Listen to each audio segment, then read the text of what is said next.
Good evening, everyone. The atmosphere is starting to set. We're about to have AIF Championship football here in just a moment. Rick Behringer, Rick Beach, Lions, and Tritons for the AIF Championship.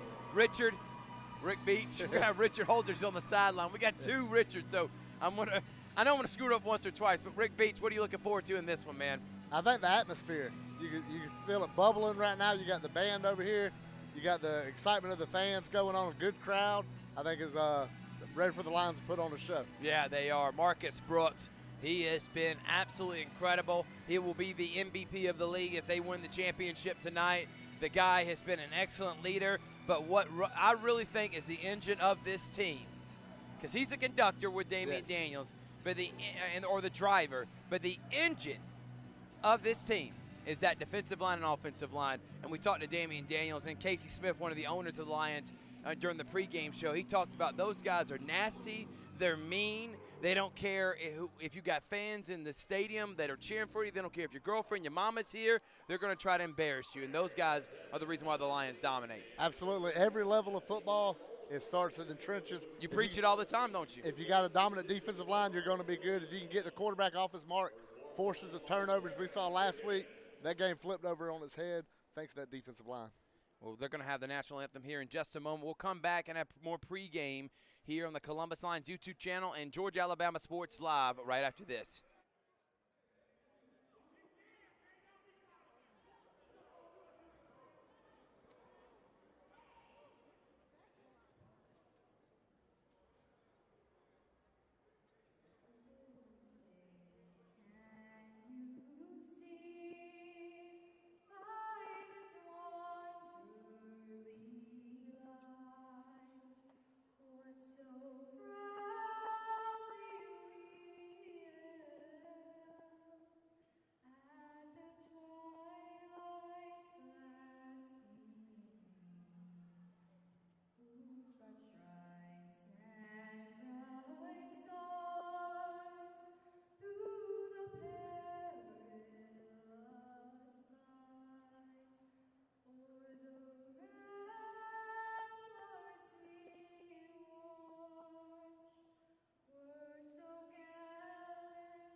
Our oldest son, Stephen, had been stationed in the Marine Corps. He came home on a visit. We hadn't seen him for so long. Stephen said, I haven't had a Chick-fil-A sandwich in over 3 years. It was late at night. We were closing, and the phone rings. Stephen explains his situation, and I told him to come inside, and we were going to get him whatever he would like. Stephen gobbled up that sandwich in like 2 bites. It's been a while since we've seen him. We miss him. We brought a care package for Steve. I'll take that. Ah! Oh, my goodness.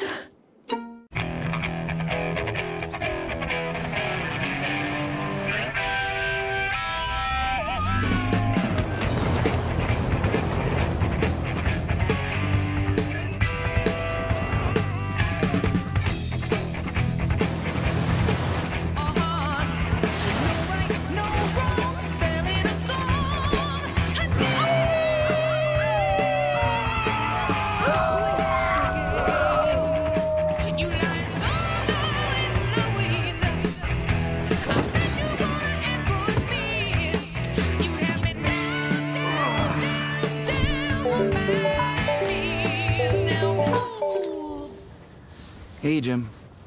Working all weekend. Yeah. I'll definitely get those to you first thing Monday. Thanks, bye.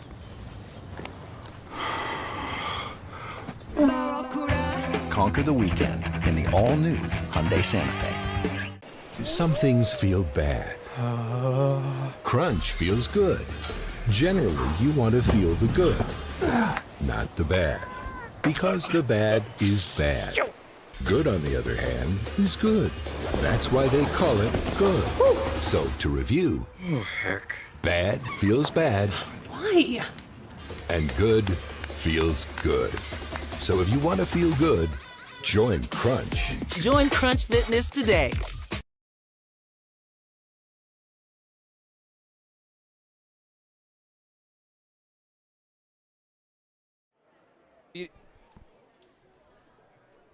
Welcome back, everyone. Thrift Behringer, Rick Beach, Tim Hudson, the legendary Glenwood Gator, CVCC Pirate, Auburn Tiger, Atlanta Brave, Oakland A's, won a championship with the Giants, is here. And he's been here all week because of the groundbreaking ceremony that happened on Wednesday or Tuesday. Rick, we were there for that. That was pretty incredible. Sunoco's part. But he was a part of that that ceremony and that press conference, and now he's throwing out the first the coin toss. We're going to try to get Richard Holdridge. He's trying to do an interview with Tim Hudson.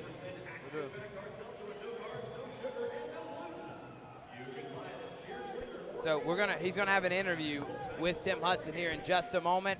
We're 7 minutes away from AIF football. I'm gonna throw it down.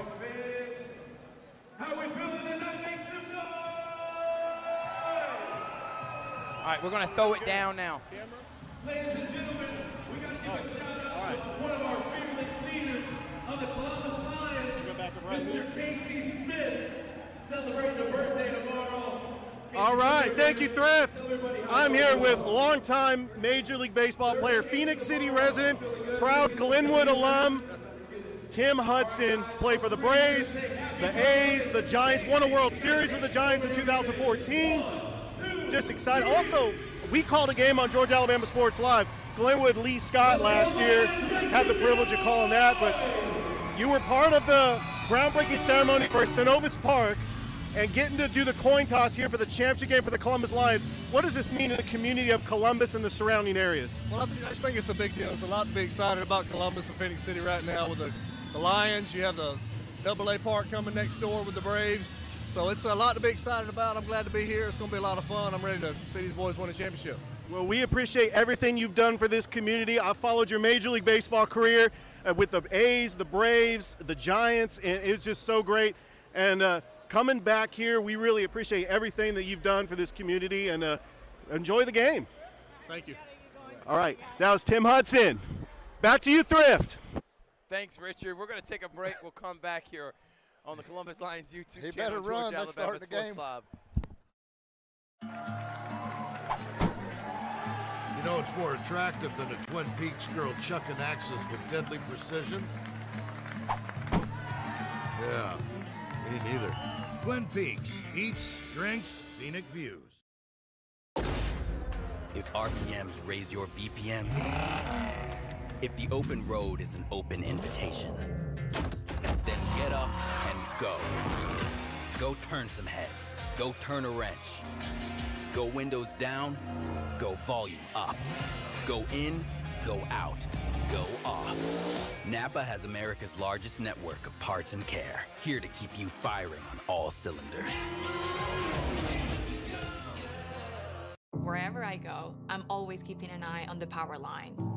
In my home of Puerto Rico, Hurricane Maria showed us what can happen with a weak and outdated power grid. So I became an electrical engineer, and now I work for Georgia Power. We're investing in the latest secure technologies, and we're building the future of energy today. Our customers are counting on us for a modern and dependable power grid, and I'll be keeping an eye out to make sure they get it. Hello there. All right, everyone, stop the talk. Stop the noise.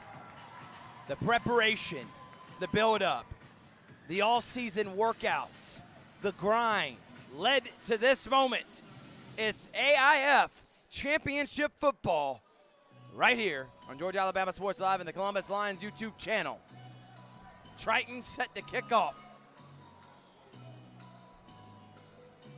Marcus Brooks last game only threw 4 touchdown passes, and I say only because he's used to throwing 8 to 10 per game here at home for the Lions. Well, Peach State did a good job last game of keeping the ball. The only problem was they did allow 4 defensive touchdowns to the Columbus Lions, which really turned the game around. We want to say thank you again to Tim Hudson and Richard Holdridge. Thanks to me, too. Rick is here, but glad we got Tim Hudson on the broadcast. Good music playing, what's going on.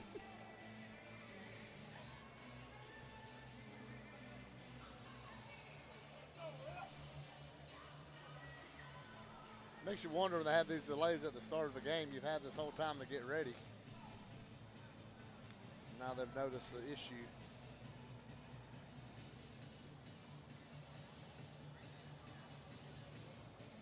See if Richard can move over there and figure out what's going on. Eventually, we're going to get a hold of him.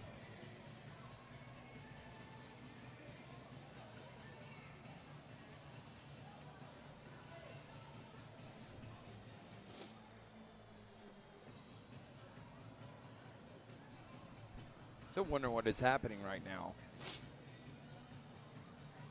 But this is the AIF Championship that we've been looking forward to, talking about for a while.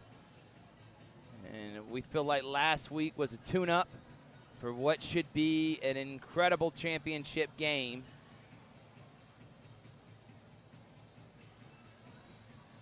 The standings coming into this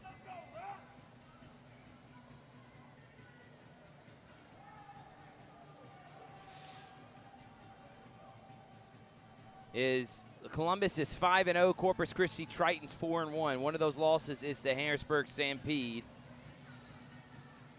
These are the only 2 teams that finished the season. Amarillo Venom did play 5 games, went 1-4. Harrisburg 1-3. They pretty much took themselves out. The Tritons started 4-0. They did lose the last time they played. They haven't played in quite some time.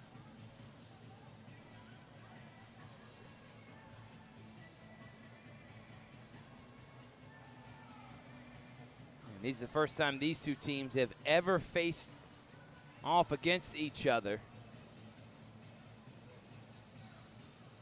If we knew there was going to be a delay like this, Richard could have got another question in with Tim No, Hudson. I mean, he gets kicked off from being able to answer.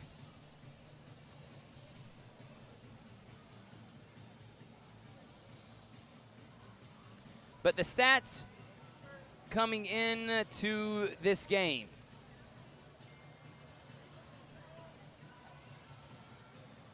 As Marcus Brooks, 1,269 yards. That was going into last week. I guess they didn't even update the stats from last game, I guess because it wasn't a league game. So what is happening right now, the referee crew did not want kids running the chains. So they are trying to find people to find chains. We're going to throw it down to Richard Holdridge, see if he knows what's happening. Richard, what's going on down there? Thanks, Thrift. Big delay here. I guess they're trying to find somebody to run the chains before they have the kickoff. But everybody down here just excited. We got the cheerleaders. We got the mascot. General Manager Lee Snow just walked by me. But, yeah, we're just anticipating waiting for kickoff. And hopefully we'll get the kickoff started shortly. Well, thank you, Richard. We'll come back down to you in just a moment. Great job on the interview with Tim Hudson. I know that's a thrilling moment for you, Richard, as a San Francisco Giant, Bay Area. San Francisco Giants. You lived in the Bay Area? Yes. Won a World Series in 2014. Huge moment. I had to make sure to give a shout-out to Glenwood. Proud Glenwood alum, Tim Hudson.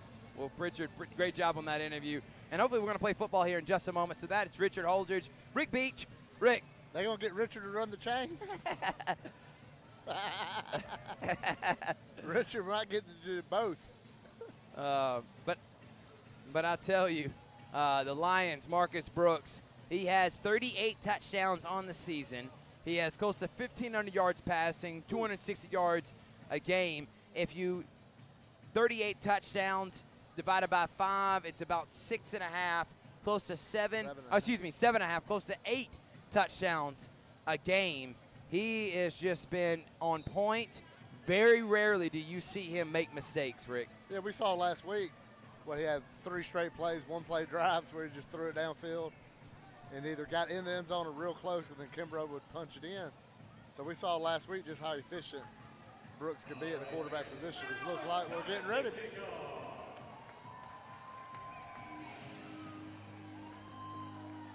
And the kickoff is now underway, and AIF football is now here. And he's still on his feet, finally gets hit. Number 8, Brian Robinson, was there. And we're going to see that high-powered offense of the Columbus Lions, and led by their leader, their fearless leader, number 17, Marcus Brooks. What can you say about him, Rick? I don't think there's enough words you can say to describe how good he is and how great he's been this whole season. You know, we've seen a lot of, like we mentioned earlier, one-strike plays. Wouldn't surprise me right now if they try to come out and set the tone with a quick strike to get it in the end zone.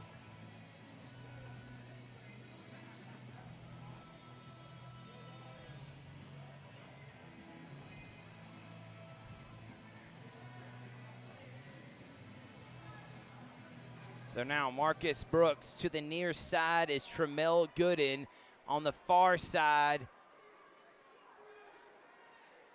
William Bonilla, and in motion is Demasio Ewing.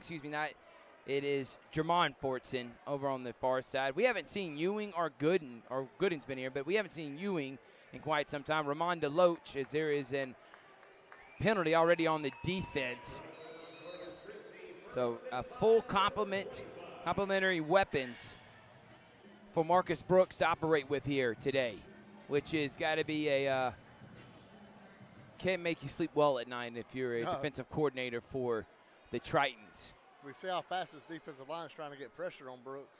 Ewing in motion, 3-step drop and another penalty. Columbus might have gave that 5 back. I think they're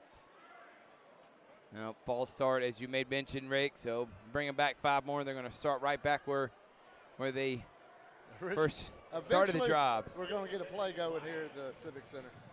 Between getting the chains right and everything else, a lot has happened. We'll be going to Richard Holdridge throughout the broadcast here in just a little bit. And he'll be down there near the team. He'll try to get the vibe of what's happening on the field. We were to make it work, man. High-level production. Brandon Swobel, Chris Gates. 2 minds like that, 2 great minds. Absolutely. Accomplish anything. Finally, Brooks in the throwing deep. Ewing goes up, and it is off his hands, a little bit behind him. Brooks had plenty of time, you see, with that offensive line, but then tried to force it in double coverage, and Ewing wasn't able to make the play. Yeah, good play by LeBaron Mallory coming at the corner position, come swat that ball away. Look, you don't have to try to get the interception as a DB. Just swat it, knock that ball down. Great play by Mallory. Knock that away, keep Columbus from getting a touchdown. So we're going to start 2nd down and 10 here. Gooden, Fortson, Ewing, Kimbrough in the backfield. Brooks takes the snap. Quick drop, throws it way over the head of Ewing. And I'm wondering now, the amped up emotion and such a long delay is just catching up right now. And it's going to take some time. Everyone needs to take a deep breath. They'll be fine. Yeah, the delay like we had can cause some timing issues. You get in a rhythm and you warm up. You're going now, you got to hurry up and wait. And sometimes that can cause a problem. I look for Columbus, just try to get the first down right here. Something close where you go for it on 4th down.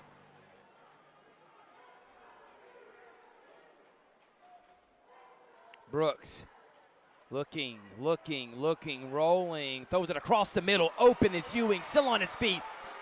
Stiff arms a man and gets pushed out hard, but at the 6. And there is the playmaking of Marcus Brooks. Looking, finding the open receiver, cutting across the middle, and Ewing. Yeah, great play right there. You have the man coming underneath. You had your 2 outside receivers in motion. They were pretty much locked in on them going deep. Underneath the route came open, and great play right there by Brooks to keep the chains moving. And how about some yak yards after the catch to move it down there inside the 10?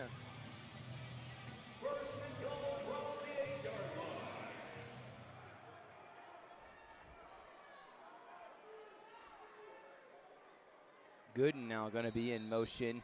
Checking into the game is the big man, 6'5" out of Temple University, Ramon DeLoach.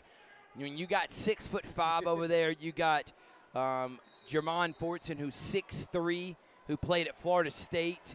I mean, we got some possession receivers, and you got the quick guys in Ewing and Gooden. I mean, the weapons are of plenty.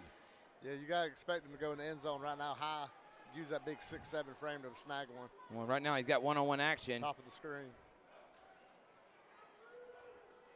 They're going to hand it off to Kimbrough, and nothing going. Great job by the D-line of the Tritons, standing him up. Yeah, Showman Wallace coming in there in that defensive line position, really having a cog in that defensive line and stopping that run right before it could get started.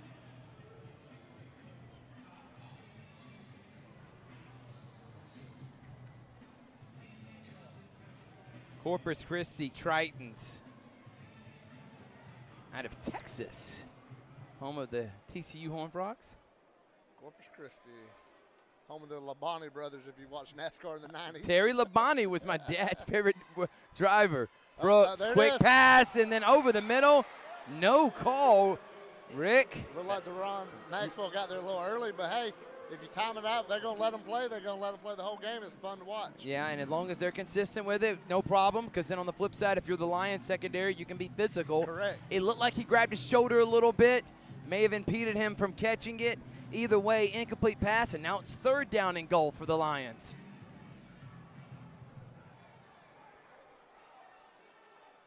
Brian Robinson coming in that inside position on the motion. Brooks takes the snap, fires back of the end zone, wide open. Jermon Fortson for the touchdown. Yeah, I told you it was coming from right there. Number 8 made the catch. You called it, didn't you? Yeah. Someone's been watching film, Rick Beach. You can see he was going to come open. Right there, quick score. Has a little bit longer drive we're used to with the Lions, but 6 points are here to try to make it 7 and jump on an early lead.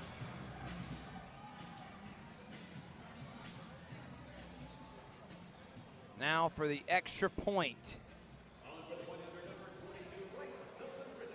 Ryson Richardson, number 22.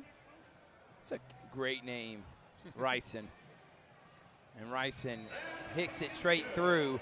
I'm going to throw it down to Richard. Richard, that drive got off to a shaky start there, but Brooks doing Brooks things, isn't that right? Absolutely. You know, they got into some 3rd down situations, but the yards after the catch by Demisio Ewing and then Jermon Fortson wide open in the back of the end zone, and Columbus strikes first on their first possession. That's how you want to start a ball game, and you can just feel the intensity. I was a couple of feet away from that smash into the wall from that run by Ewing, and so I could just feel the excitement down here. Back to you, Thrift. Thanks, Richard. Yeah, I'm with you. Both teams amped up. If you're the Lions, you're in front of the home crowd. You want to go back-to-back. You want to show why you're the most dominant team in arena football right now. If you're the Tritons, you would love nothing more than for every one of these fans to be going home with their tail tucked between their legs. So both teams are amped up to prove something, and the Lions on the opening drive go down for 6. Yeah, and you know, you want to talk how the Lions are the big-time favorite. However, we saw in this building during hockey season, upsets can happen. Yeah. So these fans been through the upsets before. So these fans are not expecting to win tonight as far as counting the chickens before they hatch. Got to get a stop here on defense and really set the tone.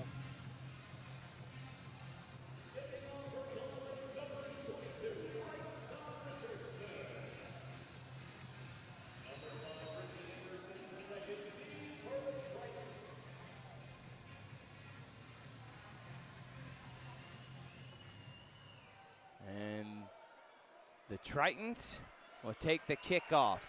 And he's got a hole as Darren Maxwell, and finally taken down, but not before a decent return to about the 23-yard line. So let's talk about the quarterback, Jeremy Hunt. He's second in all the stat categories, well beyond anything Marcus Brooks is doing. I mean, he's not on par with that, but he's had a decent season, Rick, and he's coming into the game as a, so that is not Jeremy Hunt. Jeremy Hunt does have the stats. Actually starting is Dalton Cole. So Dalton Cole, the 6'3" quarterback out of Brevard College. Yeah, we watched this left-hander warming up. He could really throw the deep ball, nice tight spiral. Yeah, so Jeremy Hunt was the starter majority of the season, but now it's Cole. Cole gets it out quickly, and that's going to be incomplete. That's great coverage by number 1, Droll Green, and he was looking for Maurice Dupree there. Yeah, Green read that play beautifully, got there, timed it out perfect, knocked the ball loose. You know, one of the things that the coaching staff probably has been preaching, Rick, is that we got to get the ball out quickly. Absolutely. We don't have a lot of time with this defensive line from the Lions. Yeah, when you got these guys coming in, you know that you got to get the ball out quick. You can't just stand in the pocket and let routes come open. DeAndre Brown's coming at you fast off that outside edge. Robert Fuentes is the man in motion, and then DeAndre Brown was there so quickly. Dalton Cole was like, geez, just blow the whistle. But here's something, if you've not watched the Lions this year, this is what happens with opposing teams. It's hard for them to get the snap off. They are rushing the snap so quickly because of the guys that are in front of them they got to block, like Desmond Scott. You said DeAndre Brown, Ken Washington, and makes for either bad snaps, it puts the offense in bad position like now, second and long, or even a turnover like we saw last week. And last week we saw Peach State abandon going under center on the third play of the game. So, I mean, you're looking at this team. 4 defensive touchdowns last week, Rick, from the Columbus Lions. And there is another because of bad timing on the snap. So back them up 5 more yards. We're going to have second down and long for the Tritons. Yeah, Desmond Scott's just being a nightmare on these centers and really just wreaking havoc on them. Even before the snap, he's wreaking havoc.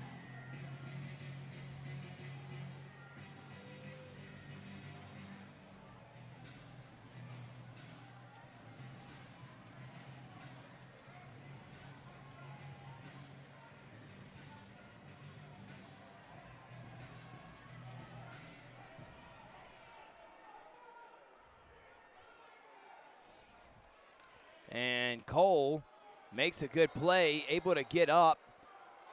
And little extracurricular activities there.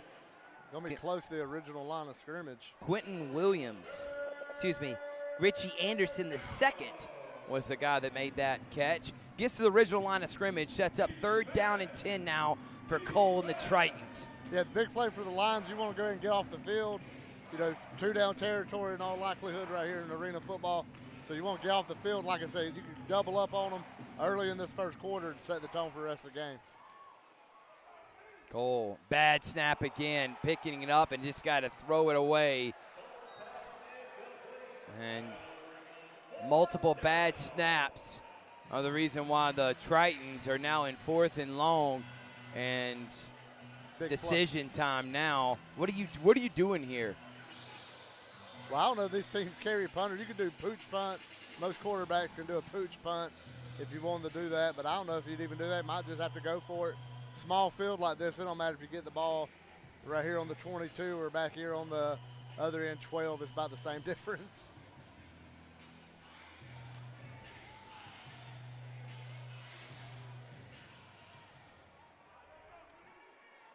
Watch number 4th eight down. deep.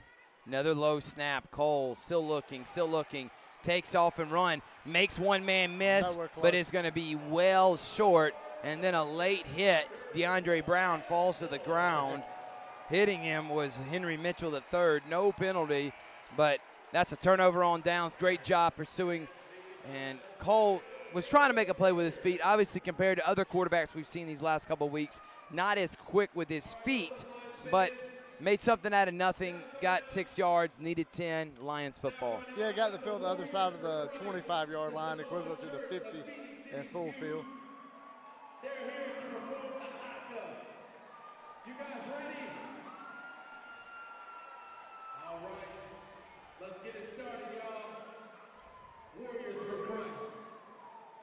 So now they're going to have Samoan. Hookah. Samoans. Samoans?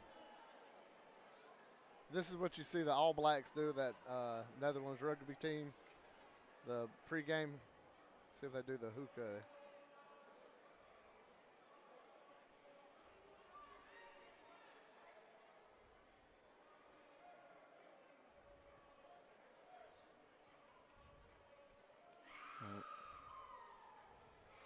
We're going to throw it down there to them and see what's happening.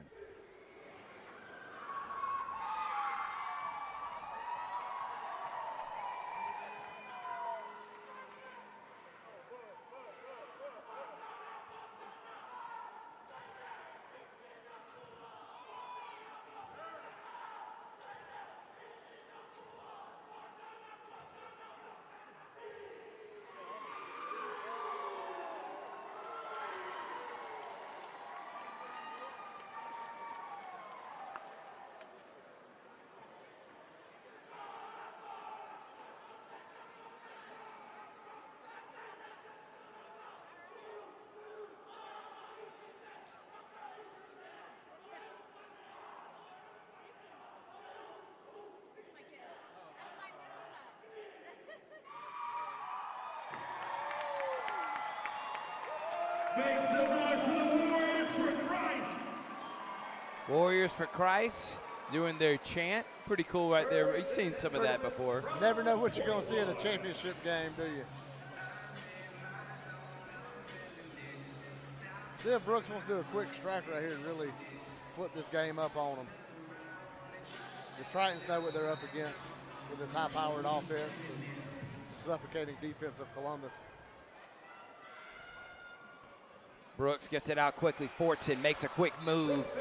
Gets about 8, close to 9 yards there. There is a flag on the play, though.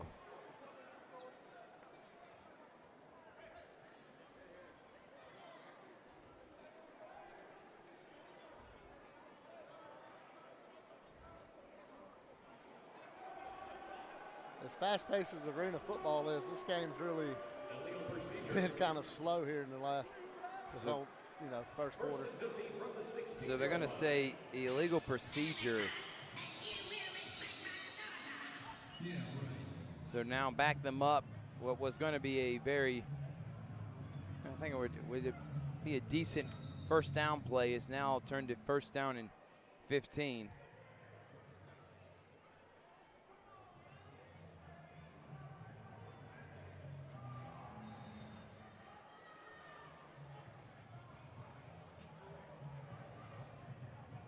So it's like no one's running the chains right now. So we're trying to find out what the problem is. Referees are having a tough time here. Dana Bark DJing. Yeah. Who would normally be refereeing. He's actually the DJ here tonight. Saw he was a weatherman in Albany last night. No telling what he'll be doing after this. He might be the chef at the Waffle House down the street. DB into everything.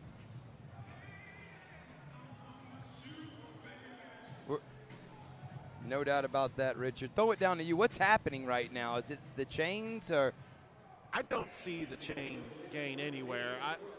I don't know if they abandoned their post or they're trying to figure something out as they have a delay, but I don't see anybody that's manning the chains. They did have 3 guys, but I'm not sure where they went. All right, thanks, Richard. We're going to take a break. When we come back, hopefully more AIF championship here on Columbus Lions YouTube channel and Georgia Alabama Sports Live.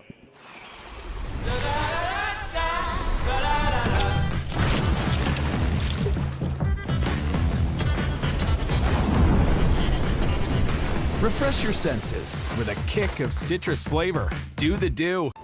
At first, just leaving the house was hard. But Wounded Warrior Project helps you realize it's possible to get out there. To feel a sense of camaraderie again. To find the tools to live life better. Through generous community support, we've connected warriors and their families with no-cost physical and mental health services, legislative advocacy, career assistance, and life skill training for 20 years. and we're just getting started. Hey, grab me one too.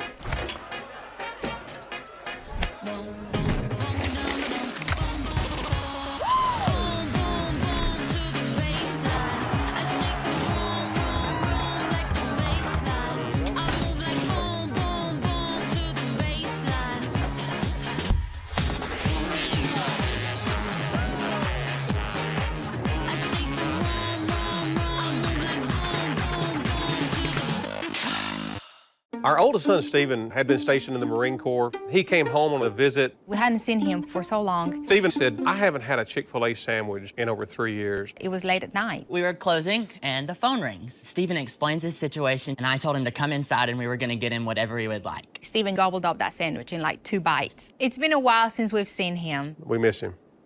We brought a care package for Steve. I'll take that. Oh, my goodness. Introducing Gatorade Water. Alkaline and electrolyte infused for great taste. Gatorade Water, always in motion.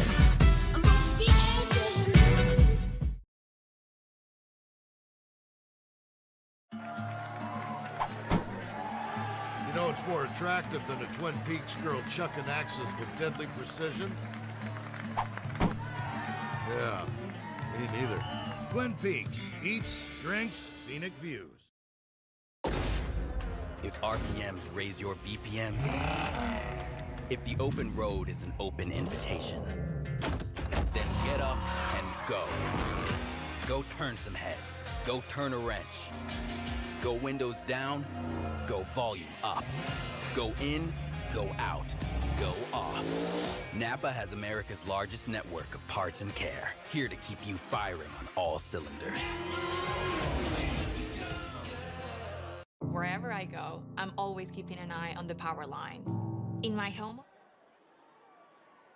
All right, after all that, which don't even know what that is, we're going to finally play football. There is no one running the chains. So, there are 2 guys down there that are setting the chains. I don't know what possibly just happened, but I'm glad everything got situated. We can finally get back to football. Brooks makes a pump fake. He's going to throw it up deep. Fortson, he's getting held, and obviously a flag's going to come out. He had a hand on him the whole time there, Rick, and Fortson got him on the double move. Yeah, Fabian McNichols just held on to his shoulder. I guess that's better than giving up the long ball. Just grab a hold to his arm and ride him out. Richard, you were down there for all that. There was a lot of commotion happening. What was going on? Well, after the pump fake by Marcus Brooks, Jarmon Fortson had separation, but the cornerback just could not keep up with him, so he held him. You know, otherwise that would have been a sure touchdown. Thanks, Richard.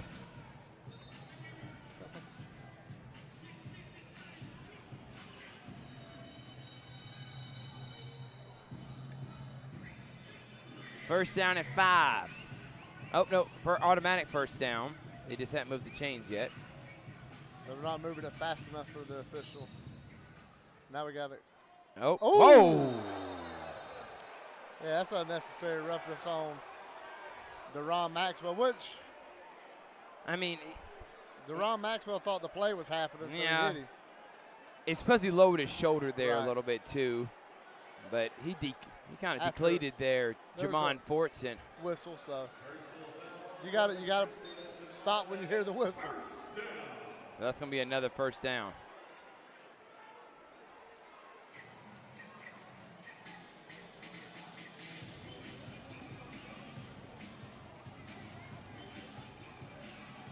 So it's going to be first down and 15. So the Lions have not completed a pass yet, and they're already at the 14, I think. Rick. Take it how you can get it. They're going to give you points at this point. Marcus. Talking, both people that are in motion right now are Fortson and Gooden. And now we got. So they're going to call a penalty. I thought they got a timeout there, Rick, but they're going to have a penalty. They're upset with the spotting of the ball. I don't know what.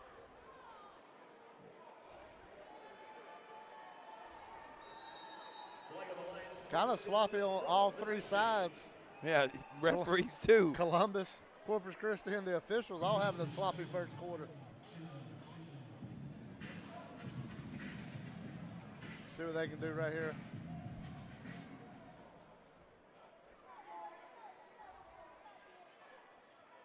Brooks open. It's Fortson who wasn't able to complete it. Tried to get his big body right in front of number 1, LeBaron Mallory. Fortson was open. You're seeing some timing issues, not accustomed to seeing from Brooks and his receivers right now. That was Mallory's second nice play. He had a good play over in the corner on the first drive. So Mallory playing some good cornerback. Not every throw is going to be a dime.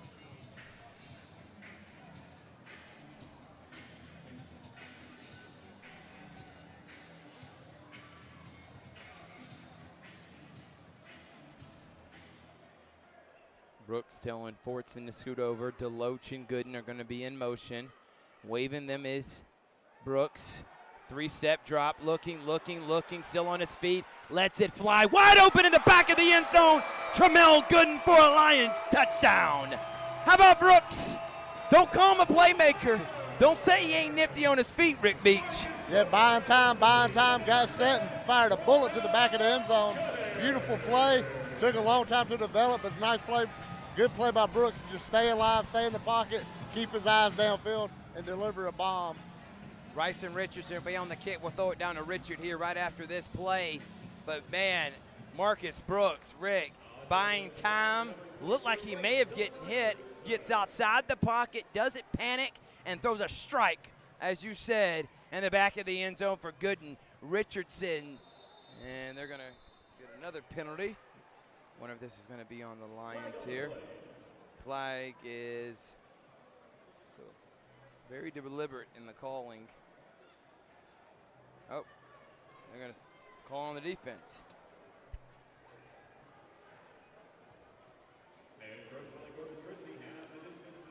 Two minutes left here in the first quarter. Lions on their first 2 drives have had Marcus Brooks touchdowns, and there's touchdown number 40. We said going for 40, gets number 40 right there to Gooden on that incredible play. You got to feel Corpus Christi's actually playing decent on defense, making some plays. They're making it tough on them. And making Columbus not look as smooth as we've seen in the past. Yeah. However, they're going to be down 14-0. Another flag. Now you hear the stands having some rumblings now. This is going to be on the defense. If you're the Lions, I mean, decline it and take the extra point at this point. A legal procedure on the Tritons. So you're going to replay the PAT once more.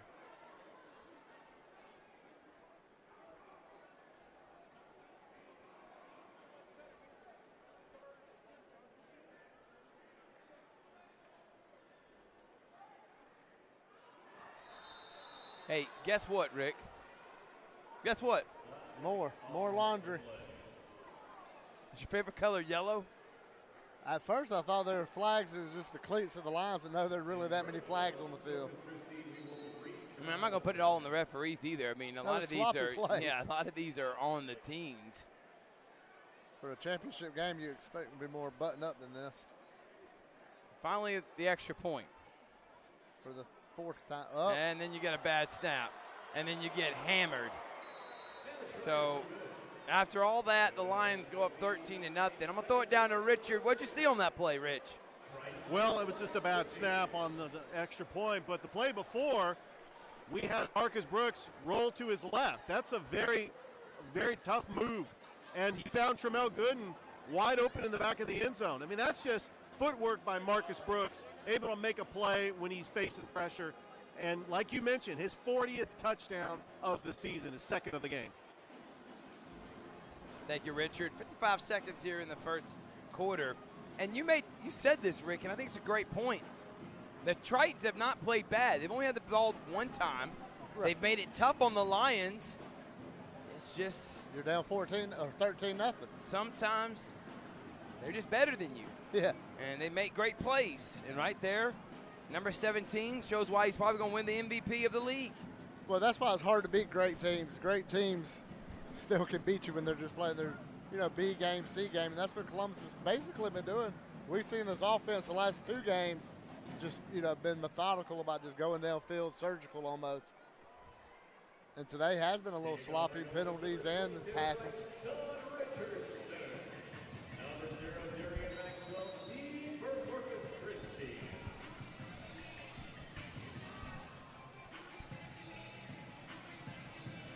Kickoff is going to go into the back of the end zone, hits off the wall. Maxwell's going to return it, and he gets hit hard from Ewing. Throws him down. Oh, and then now we got a 15-yard penalty on the Tritons. So multiple times this. Ben Smiley and number 74, who is not even on their roster, got into a little bit of a tussle. Smiley's trying to walk away, and 74 grabs him from his legs and upends him. Yeah, really takes away from the great play by Ewing on the kickoff to come in and make a nice tackle to stop him short of the 20. So you hate that, boneheaded stuff like that takes away from a great play from the Lions.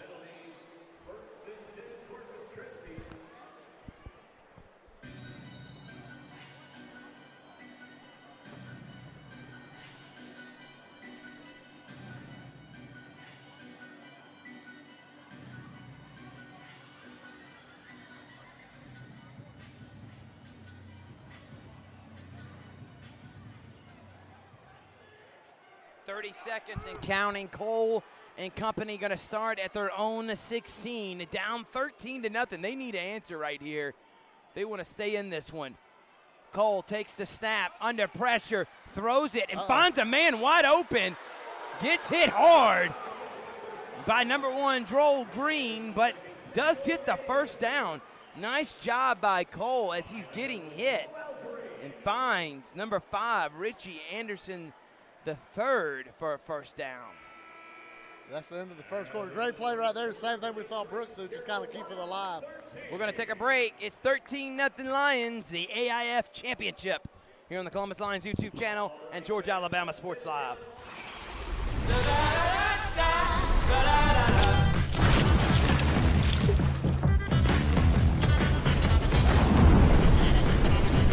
Refresh your senses with a kick of citrus flavor. Do the do. At first, just leaving the house was hard. But Wounded Warrior Project helps you realize it's possible to get out there. To feel a sense of camaraderie again. To find the tools to live life better. Through generous community support, we've connected warriors and their families with no-cost physical and mental health services, legislative advocacy, career assistance, and life skill training for 20 years. And we're just getting started. Hey, grab me one too.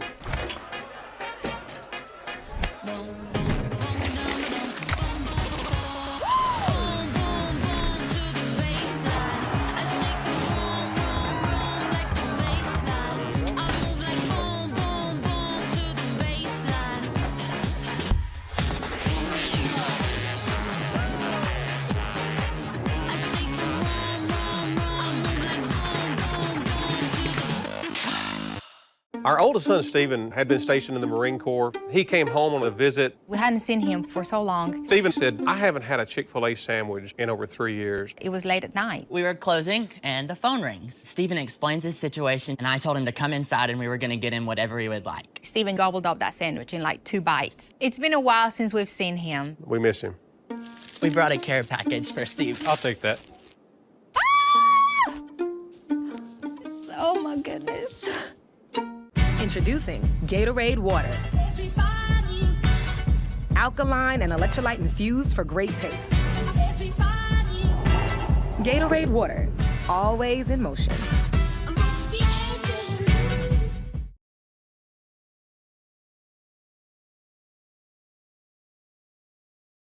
Cole looking, plenty of time. Over the middle with a one-handed play. Wow. Number 8, Orlando Doss. Holy smokes. And Cole One-handed, that was is pretty. throwing dimes right now with that left-handed strike, and they're trying to get up to the line of scrimmage quickly. Gets the snap ball. Brown around right in, but I think they're going to get on the defense. I think that he was offsides there. He may have been. We've seen him be quick this year, maybe a little bit too fast on that play. Richard, how about that unbelievable catch?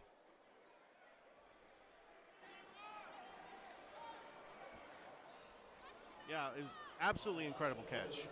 I'm here right on the field. Just seeing a catch like that is just incredible. They were trying to hurry up to get to the line, but a good job by Columbus getting in the backfield.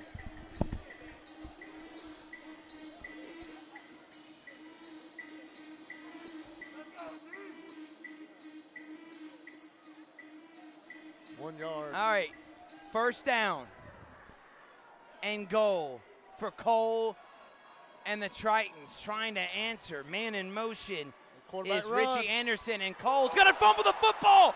Ball on the ground and able to hop on top of it is Orlando Doss. That was going to be a disaster.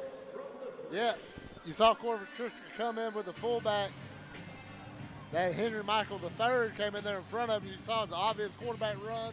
Columbus picked it up and just sent a missile in there and knocked the ball loose.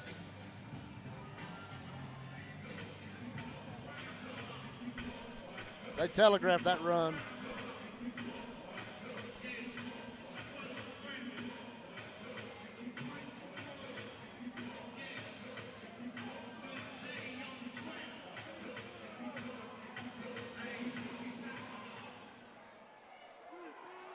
All right, Cole and company. Another bad snap.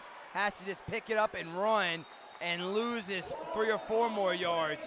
So that one-handed catch gets them down to about the 1, and they've gone backwards ever since. Yeah, Corpus Christi, the coach, was calling timeout, and never got it. It just leads make it even worse when you're on the 1-yard line, and now you're third down. You're at the 7-yard line, 6-yard line, so you've lost 5 yards in 2 plays. See the frustration starting to mount on the Corpus Christi coach out there talking to the white hat.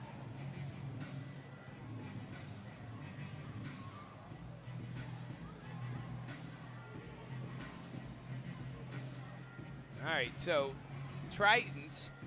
They got to find Doss right here. Yes, I'm wondering the same thing. I mean, obviously the guy can catch. He's going to be the motion man up here on the top middle of the screen. There he goes. Trips to the far side. A bad snap over Cole's head. And he just has to hop on in. The ball's still loose. And it looks like the Lions. Nope, they're going to say 4th down. So started at the 1 on 1st and goal is now going to be 4th and goal from midfield. Unbelievable. This Lions defense, they beat you before the snap. The bad snaps are a direct effect of Desmond Scott and Brown at the defensive end position. Richard, what a snag. You're right there in front of it, but then they've gone backwards ever since. What's happening with this center quarterback exchange? Just miscommunication between the center and the quarterback. They started at the 1, and they have just gone backwards. 2 disastrous plays for Corpus Christi. What's the vibe you're getting from the Lions bench? Are they pretty fired up? Is there trash talking? How's it like down there on the field? Well, the Columbus Lions defense has got something to prove. They're trying to test their goal line defense, try to get a stop and prevent Corpus Christi from coming up with any points. Thanks, Richard. All right, 4th down. Rick, you got your headset on to pretend like you're an offensive coordinator right now. What are you calling? From midfield. Run Doss down there and throw it to him. Actually, you're going to call anything with a good snap. That'd be a start right here because you got back-to-back bad snaps. The drive before, you kind of killed it with bad snaps. So before you can think about completing a pass, you got to get a good snap. And when Cole's had time, he's looked great. But you got to get a clean snap off. You got to get a clean snap. You got to have you just got to do a lot perfect to beat the Lions. 4th down. Brown, Cole looking, and Brown misses. Cole just going to throw it up, and it's going to be intercepted in the end zone. Still on his feet, running it out to the 5. Makes a man miss, and then finally gets tackled. But that is Ben Smiley. There is a flag on the play, but DeAndre Brown You said his name, was about to get the snap, but great job by Cole eluding him, and then just had to throw it up for grabs, and the secondary member from the Lions caught it as Smiley throws that ball into the fans. We heard Coach talk about Smiley last week, and there he comes away with an interception.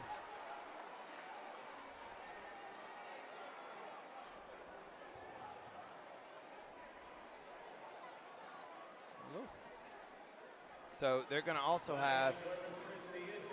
That's going to help your field position. Flag on Corpus Christi. I think they're going to get unsportsmanlike penalty. If you're going to pull an upset, you cannot have multiple unsportsmanlike penalties. And you have momentum. You made that incredible catch, one of the best catches I've seen all season, and then not able to capitalize and turn it into points. That's got to be debilitating. And then on top of it, now your defense, who's had a tough time stopping Lions, you get down 3 scores, you start to get into that dark waters territory. Absolutely. Here we go. Motion, man. And Brooks looking wide open. Fortson catch the ball at the 20. Makes a man miss, carrying him down to 10, and then finally pushed out. And he says, "You cannot hold me." Well, it's one of those things, you look at these personal fouls, eventually it's going to upset the Lions and get them kind of aggravated where you see them now, and they've got them more focused on their goal and look like they're playing better ball because of it. At the 11-yard line, Fortson, who is already got a touchdown catch and been the primary target for Brooks. Deloach is also in there. And the speedster, Brian Robinson, with Kimbrough. Fortson in motion. Got one-on-one action. They're going to hand it off to Kimbrough. Kimbrough makes a man miss, still on his feet. Hard, tough yards in between the tackles. You're not used to saying that during arena football. No, but you got to do it just like in a regular full-size field. Keep the defense honest. You don't want to just pin their ears back and come on the edges. And Kimbrough's a physical runner. That'll wear that defensive line down, tackling him all game.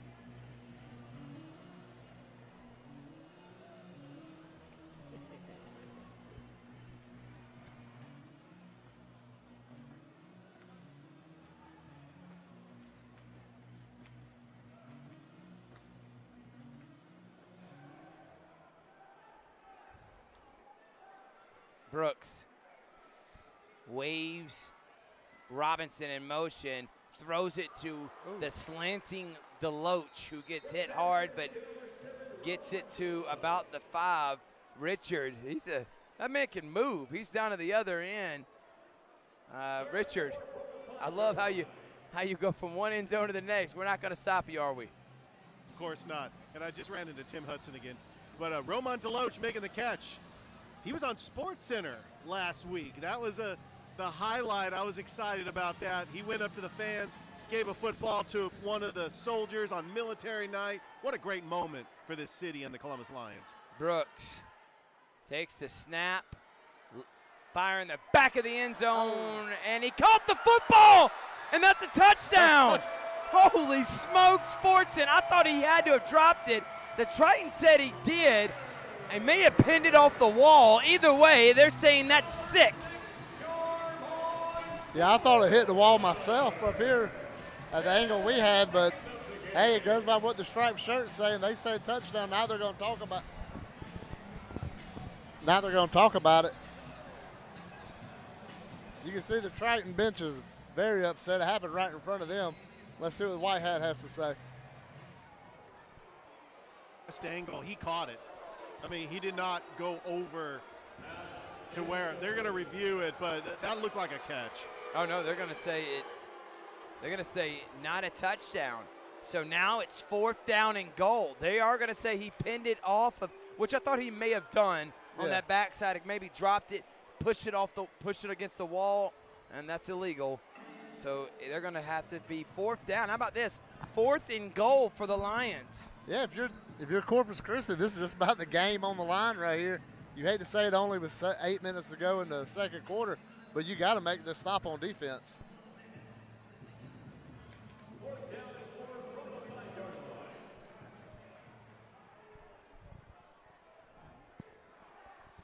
Use that big frame on number 7 down here to Deloach at the bottom.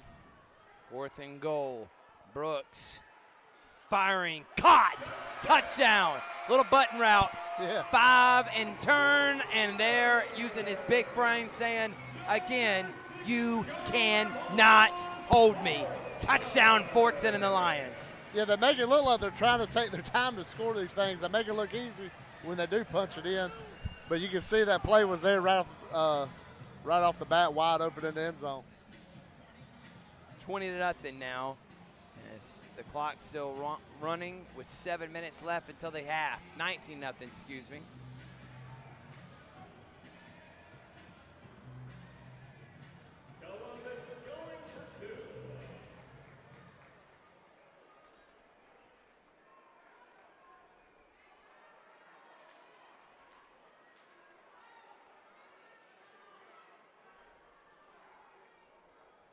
Brooks. Look at Kimbrough coming out of the backfield. Give the running back some love. That made Rick Beach happy there. Yeah, you'd love seeing that. Here we go, more extra after the play stuff going on. Extracurricular. You're trying to get that out, weren't you? You're like, let me just say it. Well, I thought they was about to start throwing punches down there. They were locked in on one another. How about Kimbrough coming out of the backfield, showing the running back love, making 21-0.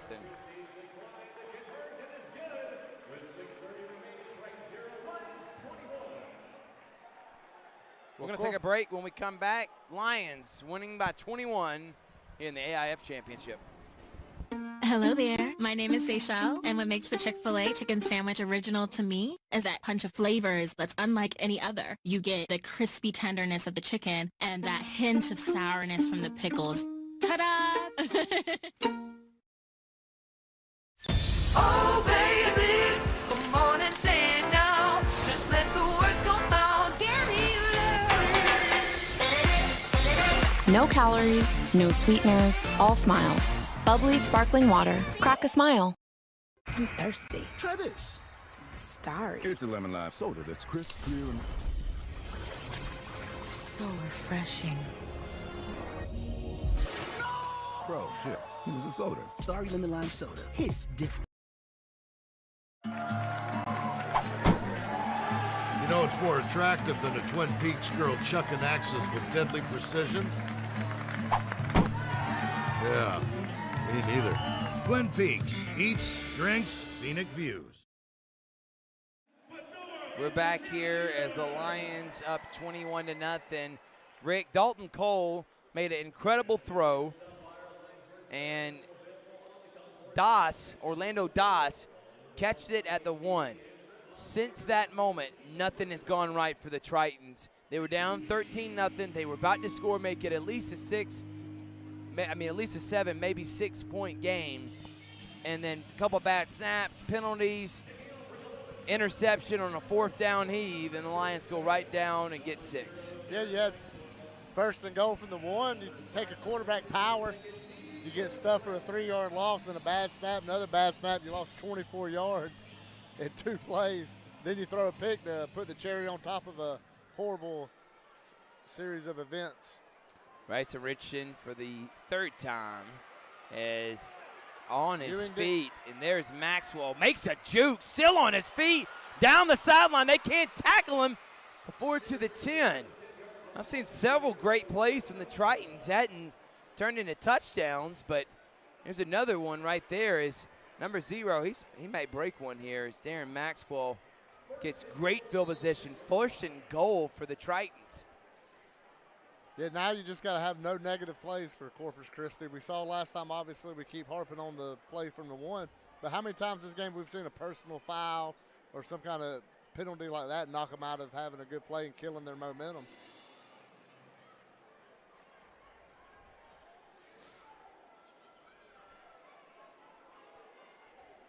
All right, Cole and company, another 1st down and goal situation. And he's going to fire, caught, touchdown. That's a touchdown. How about that? 1 play and 6. And that's how you respond when you get punched in the mouth. And Maurice Dupree is the one that caught the touchdown. Excuse me, not Maurice Dupree. Quintavious Workman is the one that caught the touchdown pass. Workman, a 6'6" receiver out of Sam Houston State, used every bit of his huge frame. And that was an excellent pass from Cole and a big score for the Tritons. That's exactly what Corpus Christi needed after giving up that 21-0 hole. They got to find a way to get out and get out quick. Block. And that one's blocked. Watch out, chain gang. The chain guys, they would try to get out of the way as fast as they can, as there were some huge, fast, strong men coming at them. But a blocked extra point doesn't negate what was a touchdown pass, and Corpus Christi finally gets on the board. Take a break. We'll be back after this. Hello there. My name is Seychelle, and what makes the Chick-fil-A chicken sandwich original to me is that punch of flavors that's unlike any other. You get the crispy tenderness of the chicken and that hint of sourness from the pickles. Ta-da! Oh, baby, come on and say it now. Just let the words come out. Give me your No calories, no sweeteners, all smiles. Bubbly sparkling water. Crack a smile. I'm thirsty. Try this. Starry. It's a lemon lime soda that's crisp, clear, and So refreshing. Bro, chill. It was a soda. Starry lemon lime soda. It's different.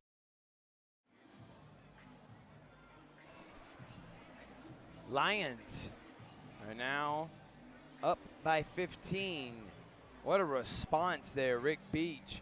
For one, great return from Maxwell from the Tritons, and then Cole on a one-play drive for 6. They needed that badly.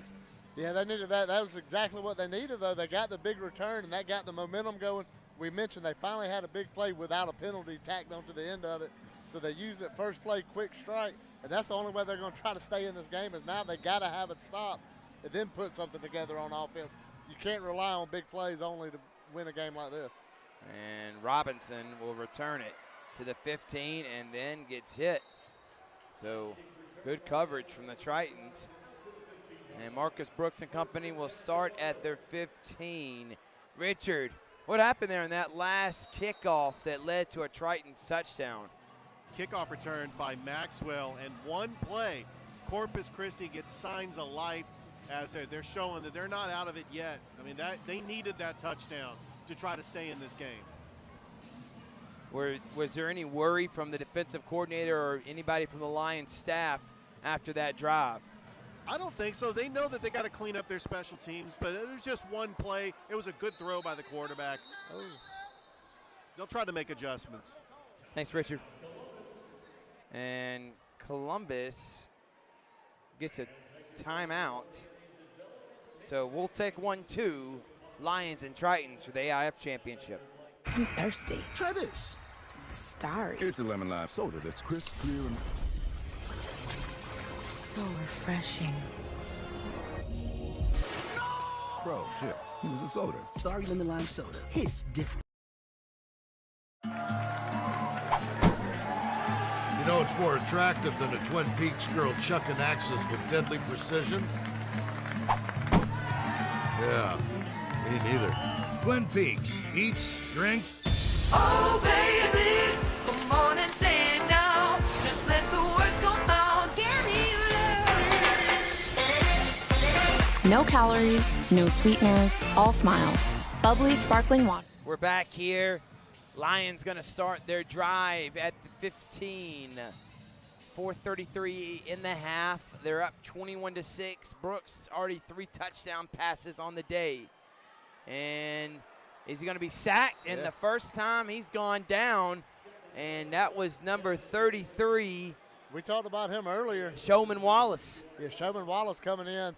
He tried to set the tone earlier. They got him off sides in the first drive, but he's made a couple good plays, most notably on that run with Kimbrough series ago. Then you see him right there coming to play.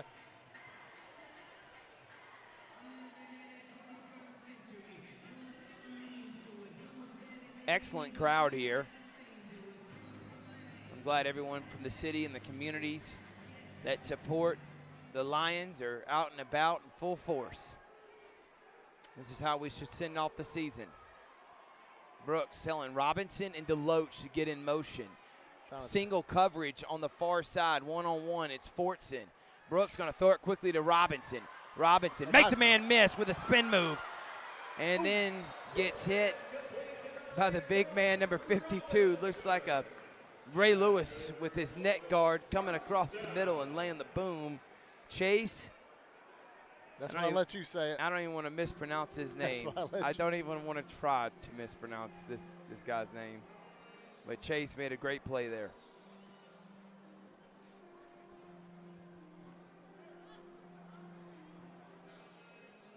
Yeah, good answer after getting the sack. Go right after getting the first down.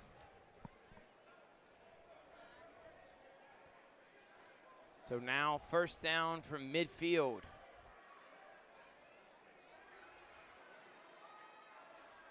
Brooks steps up, throws. There it is. Oh, he tripped him and no call. Incidental contact, I believe. Which I understand, but he was wide open. He doesn't trip over his legs. Yeah. That is a touchdown. Yeah, he's on 4th Avenue and Victory Drive out there if he don't trip over his feet.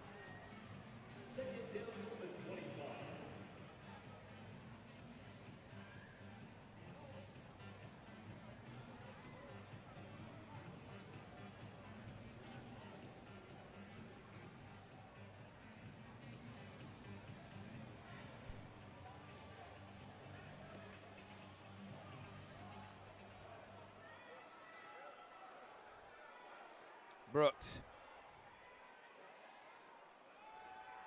Gonna throw it deep again, looking for Fortson. Double coverage. There it is. And then now there's a flag. See where he ripped his undershirt on where he was holding him.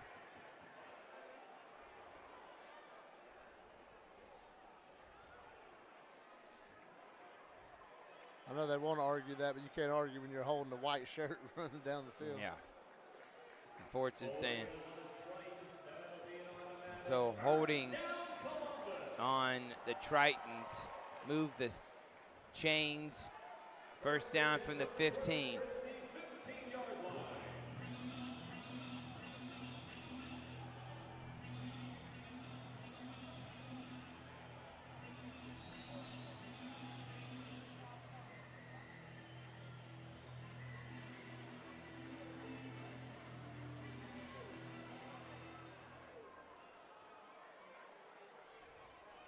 Brooks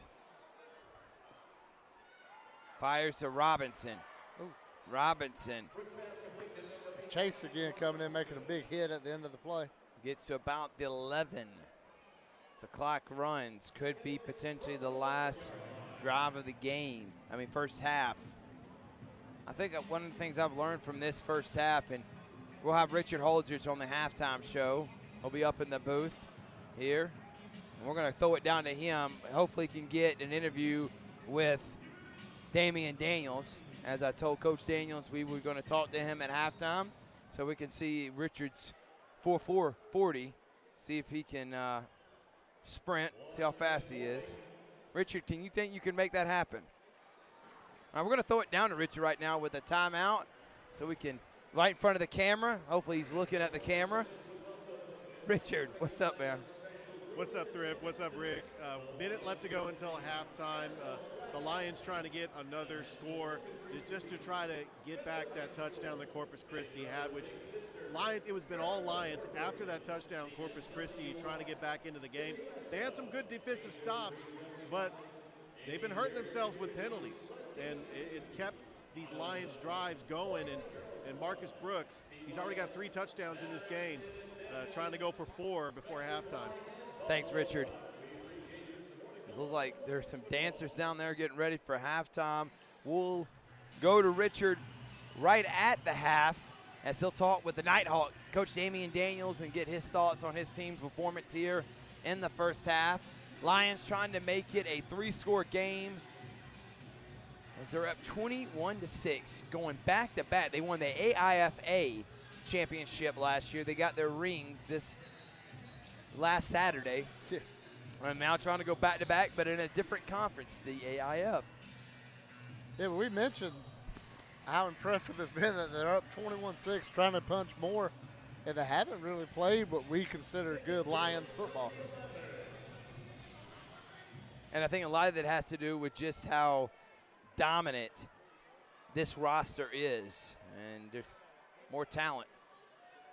Brooks pump fakes, throws it up to the Loach, who tries to make a one-handed catch, and guess what? Laundry on the field. And I think that was pass interference.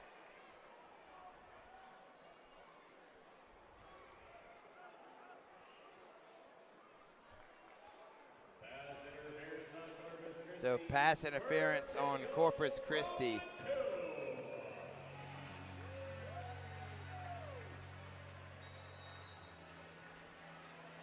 Means first and goal from the 2. Kimbrough time. You want to give it to the big man. Give it to Kimbrough.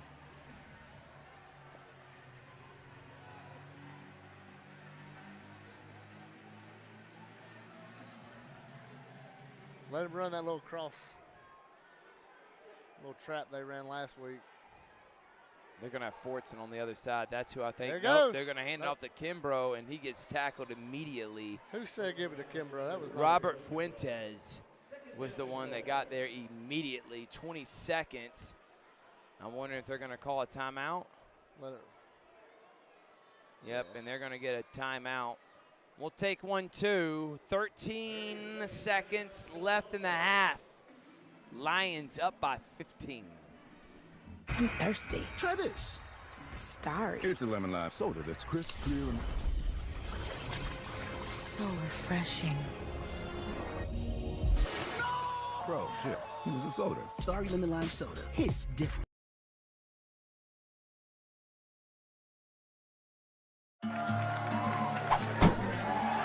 You know it's more attractive than a Twin Peaks girl chucking axes with deadly precision? Yeah, me neither. Twin Peaks. Eats, drinks, scenic views. I'm thirsty. Try this. Starry. It's a lemon lime soda that's crisp, clear, and So refreshing. Bro, chill. It was a soda. Starry lemon lime soda. Hits different. All right. You said Kimbrough last time. Where are you going this time? Deloach or Fortson? I don't want to make a bad call like I did last time. Brooks fires up in the air. And because it was tipped, no pass interference. They're going for a loose ball. So now 3rd and goal with 9 seconds. When that ball got deflected up in there, just all kind of bad thoughts go in your mind if you're a Lions fan, because you could just envision that one going the other way. This could be make or break right here, Rick. Tritons going into the half only down 15 to get the ball back to start the second half is a big difference than going into the half, licking your wounds down 28-6. And just what the momentum it brings making a goal line stand like this. We saw what it did on the other end when the Tritons couldn't get it in. You imagine right here, then you go to halftime and you have something to build on. And like you said, they get the ball after the break.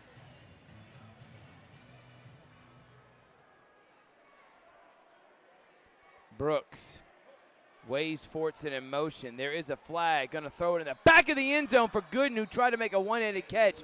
There was a flag on the play, and it was way before he threw the football. Well, like it's on the defense. Yeah, the way the defensive coordinator's reacting, isn't it? And they let the play happen. Yeah, so they're going to say defensive penalty on the Tritons. Scooted up a yard after this to the goal, so they're at the 1 now. Yeah, but with you might 5 just have seconds. one chance. Yeah, depending on this play, you're right. This could be it. So if you got a play call, you might call something quick, but even that might not be able to work. So a slant or something like that to give you another chance if you don't get it.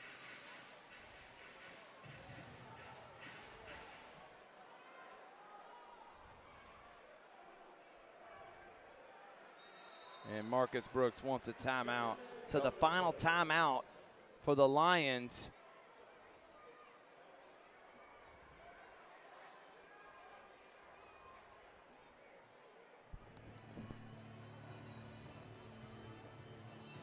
(21-6). You can tell everybody's trying to be on the same page. Absolutely. I mean, it's a big play for both sides. Big play.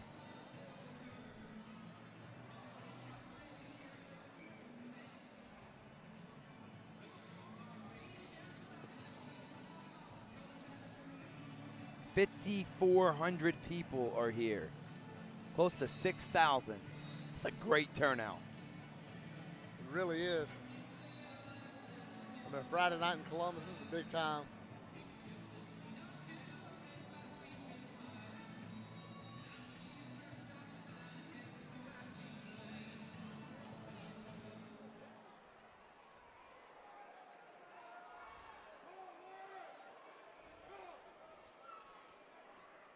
Brooks. Looking, fires. Wide open is Fortson. Miscommunication, and there's a big play as he rolls around. Brooks finding Fortson again for 6. Yeah, big play. You see him keep the play alive. And Fortson just came wide open right past the goal line. 6 for 6. And as the half expires, Lions go up by 21. Man, that's what great people do. Marcus responds beautifully and finds an open Fortson. He bides enough time, and Fortson's been his go-to guy here in this one. Touchdown. Lions are about to go up by 22 depending on this extra point. That is good. And we're going to try to find Richard Holdridge. He's on the 5th. And he's with. We're going to throw it down to Richard now. Richard, talk with Coach Daniels. Thanks, Thrift. We're at halftime, Coach. What are your thoughts of that first half? I mean, it was okay. You know, we can be a lot better, a lot cleaner. So we about to go in here and readjust and come out and play a better second half. And Marcus Brooks, he had just a great first half, 4 touchdown passes. I mean, there are some things you can clean up. Corpus Christi getting that touchdown, but you were able to answer back going into halftime. How important was it to get that touchdown to close out the first half? That was a huge one, especially with them getting the ball back, coming out. You know, that's why we took our time getting into the end zone, so we didn't give them the ball back. All right, Coach, good luck in the second half. All right, head Hawk Daniels, back to you, Thrift. Great interview, Richard. Thank you so much. We're going to take a break. Richard's going to come up here and do the halftime show.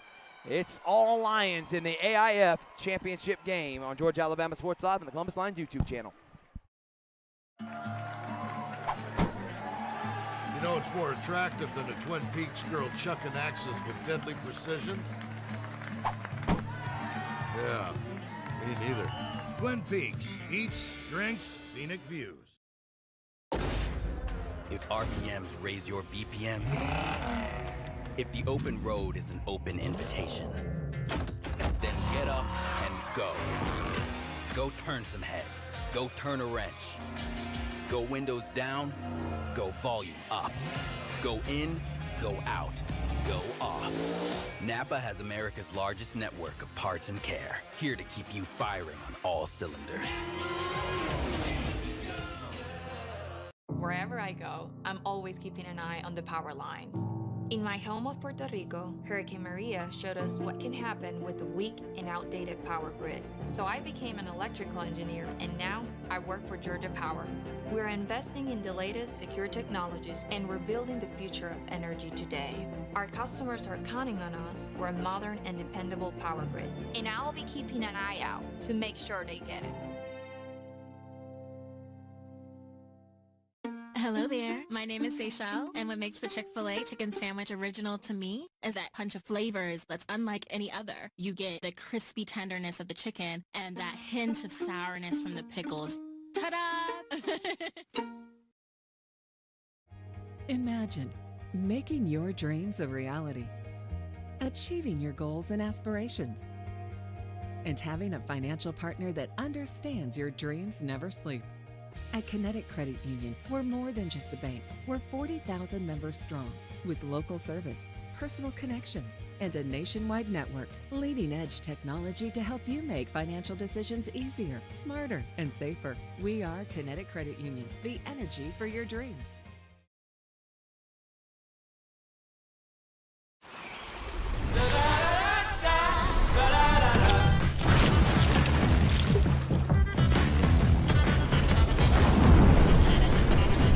Refresh your senses with a kick of citrus flavor. Do the do.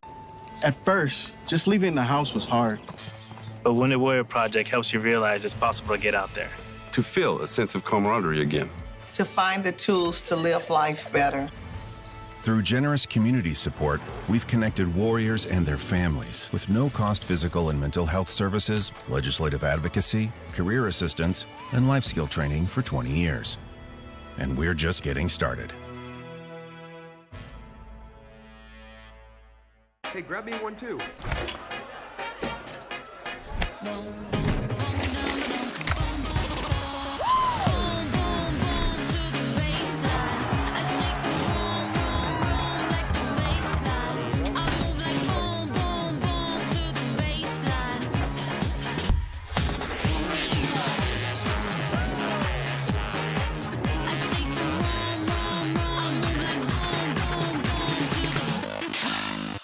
Our oldest son, Stephen, had been stationed in the Marine Corps. He came home on a visit. We hadn't seen him for so long. Stephen said, I haven't had a Chick-fil-A sandwich in over 3 years. It was late at night. We were closing, and the phone rings. Stephen explains his situation, and I told him to come inside, and we were going to get him whatever he would like. Stephen gobbled up that sandwich in like 2 bites. It's been a while since we've seen him. We miss him.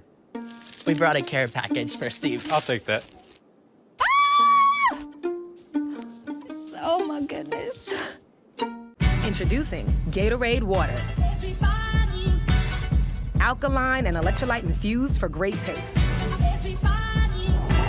Gatorade Water, always in motion.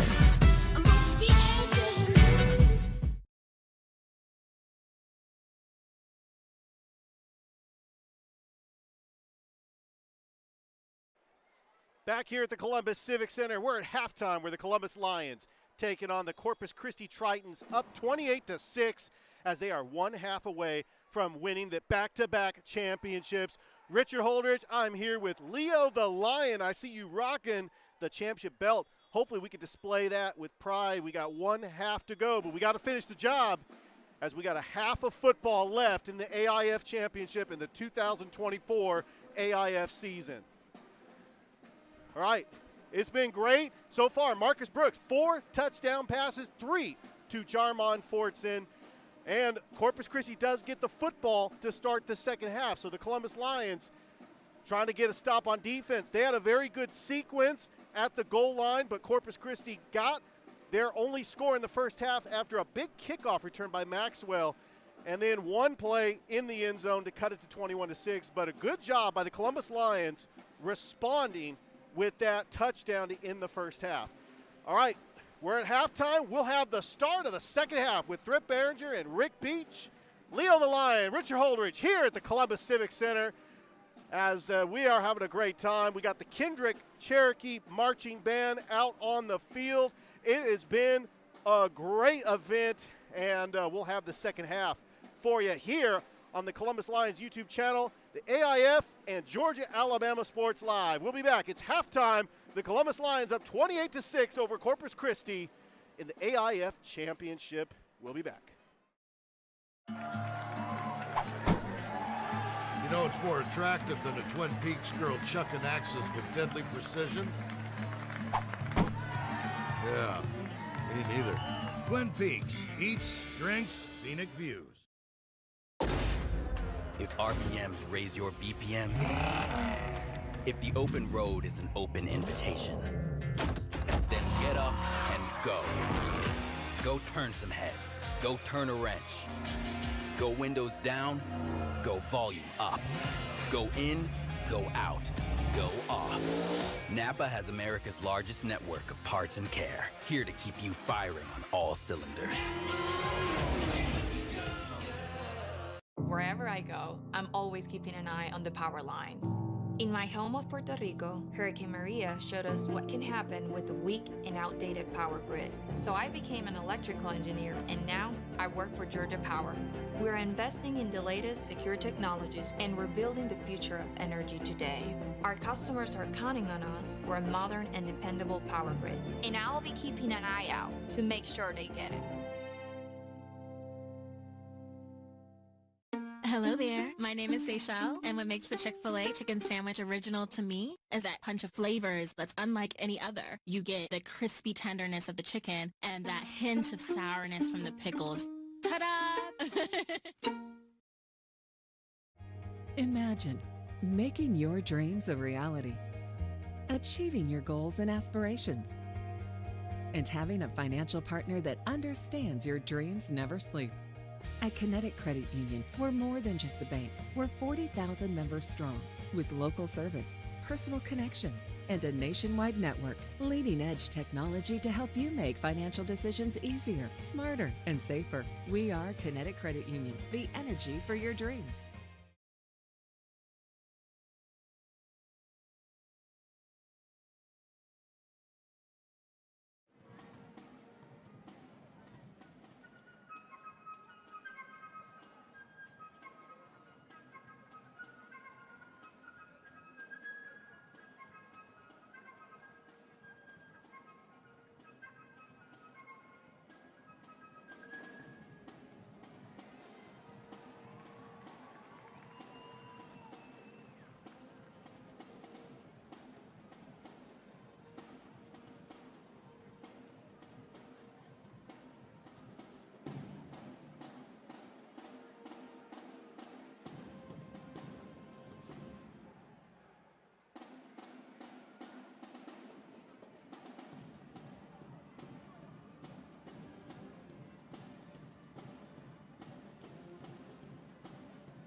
Our oldest son, Stephen, had been stationed in the Marine Corps. He came home on a visit. We hadn't seen him for so long. Stephen said, I haven't had a Chick-fil-A sandwich in over 3 years. It was late at night. We were closing, and the phone rings. Stephen explains his situation, and I told him to come inside, and we were gonna get him whatever he would like. Stephen gobbled up that sandwich in like 2 bites. It's been a while since we've seen him. We miss him.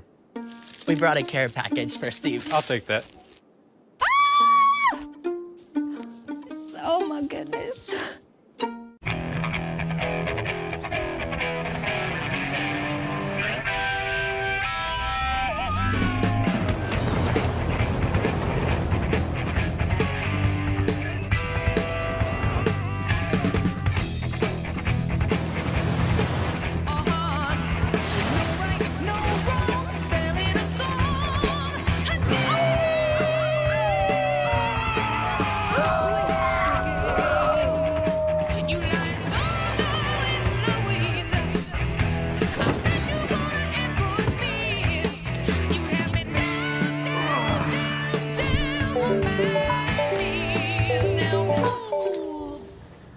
Hey, Jim.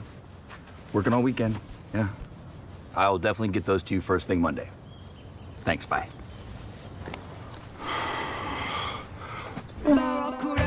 Conquer the weekend in the all-new Hyundai Santa Fe. Some things feel bad. Crunch feels good. Generally, you want to feel the good, not the bad. Because the bad is bad. Good, on the other hand, is good. That's why they call it good. So, to review, Heck. bad feels bad. Why? And good feels good. So if you want to feel good, join Crunch. Join Crunch Fitness today.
Refresh your senses with a kick of citrus flavor. Do the do.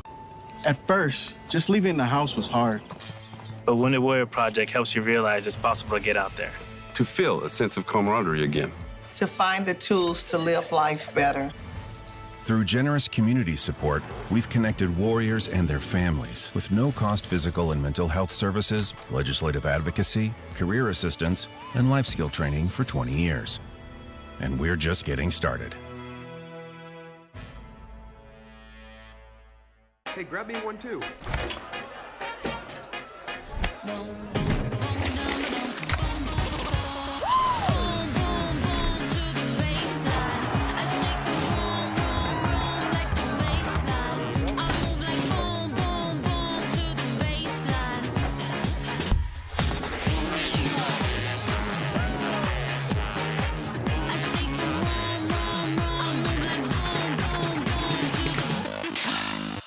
Our oldest son, Stephen, had been stationed in the Marine Corps. He came home on a visit. We hadn't seen him for so long. Stephen said, I haven't had a Chick-fil-A sandwich in over 3 years. It was late at night. We were closing, and the phone rings. Stephen explains his situation, and I told him to come inside, and we were going to get him whatever he would like. Stephen gobbled up that sandwich in like 2 bites. It's been a while since we've seen him. We miss him.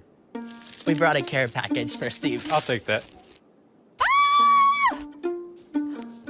Oh, my goodness. Introducing Gatorade Water. Alkaline and electrolyte infused for great taste. Gatorade Water, always in motion.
Refresh your senses with a kick of citrus flavor. Do the do.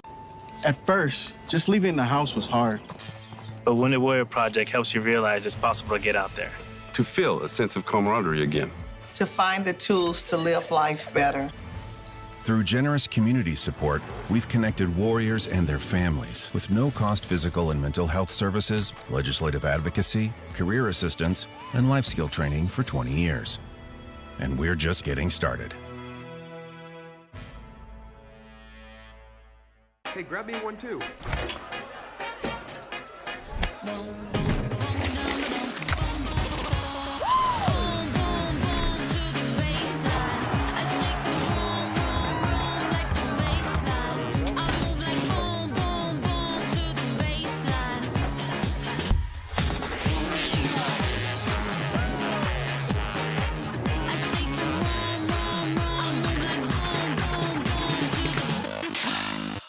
Our oldest son, Stephen, had been stationed in the Marine Corps. He came home on a visit. We hadn't seen him for so long. Stephen said, I haven't had a Chick-fil-A sandwich in over 3 years. It was late at night. We were closing, and the phone rings. Stephen explains his situation, and I told him to come inside, and we were gonna get him whatever he would like. Stephen gobbled up that sandwich in like 2 bites. It's been a while since we've seen him. We miss him. We brought a care package for Steve. I'll take that. Oh my goodness. Introducing Gatorade Water. Alkaline and electrolyte infused for great taste. Gatorade Water, always in motion.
We are here back.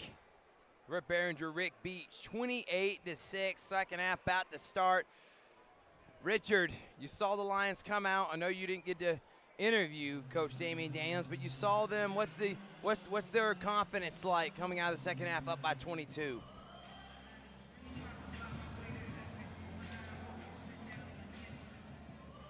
Well, Richard cannot hear us right now, so we're going to not go to him. And we're going to go to Rick Beach. Rick, 28-6, what's your first half thoughts? I think Columbus got away with playing a little sloppy, more so than what we're used to seeing. However, they're such a dominant team that their sloppy is great by other teams' measures. Richard, we're going to go down to you right now. You saw the team come out of the locker room. What'd you think?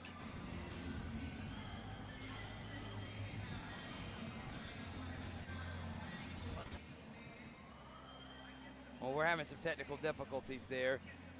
We're about to start here in just a moment. We're going to take one more break. When we come back, second half of the AIF Championship.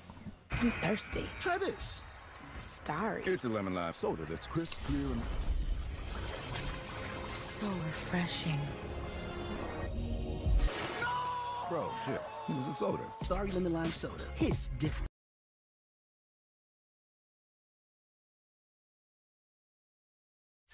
Oh, baby, come on and say it now. Just let the words come out.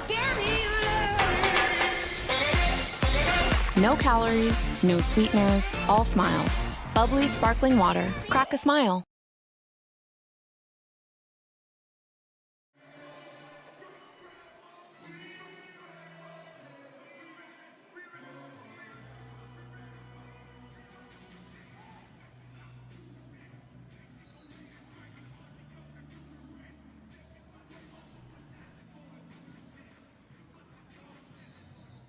Hello there. My name is Seychelle, and what makes the Chick-fil-A chicken sandwich original to me is that punch of flavors that's unlike any other. You get the crispy tenderness of the chicken and that hint of sourness from the pickles. Ta-da! I'm thirsty. Try this. Starry. It's a lemon lime soda that's crisp, clear, and So refreshing. bro, chill. It was a soda. Starry lemon lime soda. Hits different.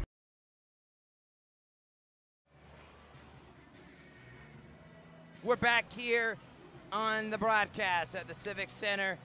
It is Lions and Tritons. We are 30 minutes away from crowning a champion. We're going to throw it down to Richard Holdridge. Richard, what did you see from the Lions as they came out of the locker room? What kind of confidence they got? Well, the Lions know they got to clean up some mistakes. They give up that touchdown to Corpus Christi, but that was a huge momentum getter for the Columbus Lions to get that touchdown to end the first half. But Corpus Christi's going to get the ball to start the second half. The Lions has got to come up with a big play on defense like they did against that goal line stance. Thank you, Richard. Great job. It's 28-6. We're about to start the second half. Bryson Richardson is going to kick it off, and the Tritons will start with the ball. And booming kick. Oh, Maxwell's not going to get it. He's been the one that's been given great field position, but another busted coverage, and then he hops off of a man, does Richie Anderson the third, and a great field position. One thing that the Lions have not done a good job in this game, and I would say losing in that aspect, it's been special teams, Rick. Yeah, kickoff coverage has not been on point for Columbus. However, the defense has been able to bail them out all but the last time we saw the try.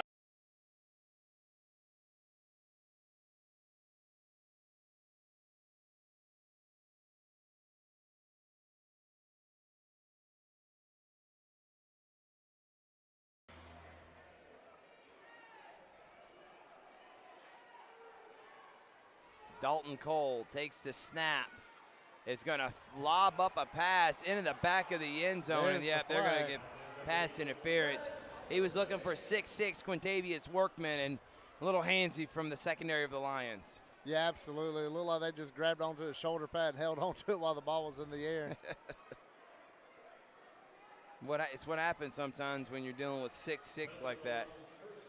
I mean, if you're beat, or, you know, for Smiley was thinking if this guy's going to catch it at 6 points, might as well just grab a hold of him.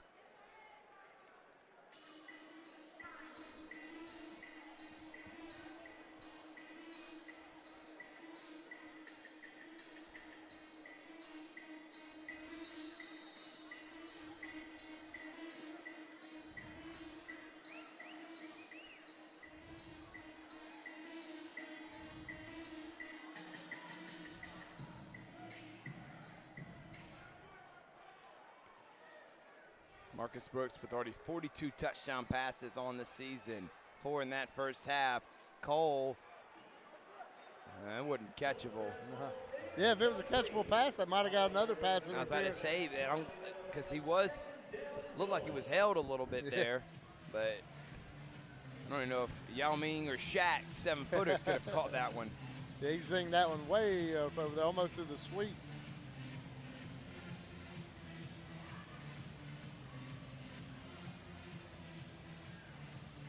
All things local and regional and national. We do all things high school, college, pro. Georgia Alabama Sports Live is the ultimate destination for you. We live stream all different types of events. Make sure to like us on Facebook and YouTube. Georgia Alabama Sports Live. We're live streaming this game right now as Cole finds a man open, bounces off the wall, hops over a man, and gets in the end zone for 6 is Josiah King. What a play from him. And how about that answer from the Tritons after the half? Yeah, just what the doctor ordered for this Corpus Christi team. Come out of the break, score. Now part 2 of that is they're going to have a stop when Columbus gets the ball.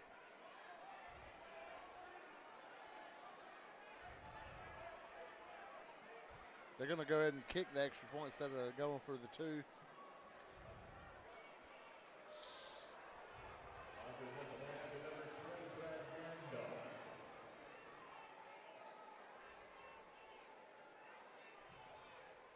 Oh.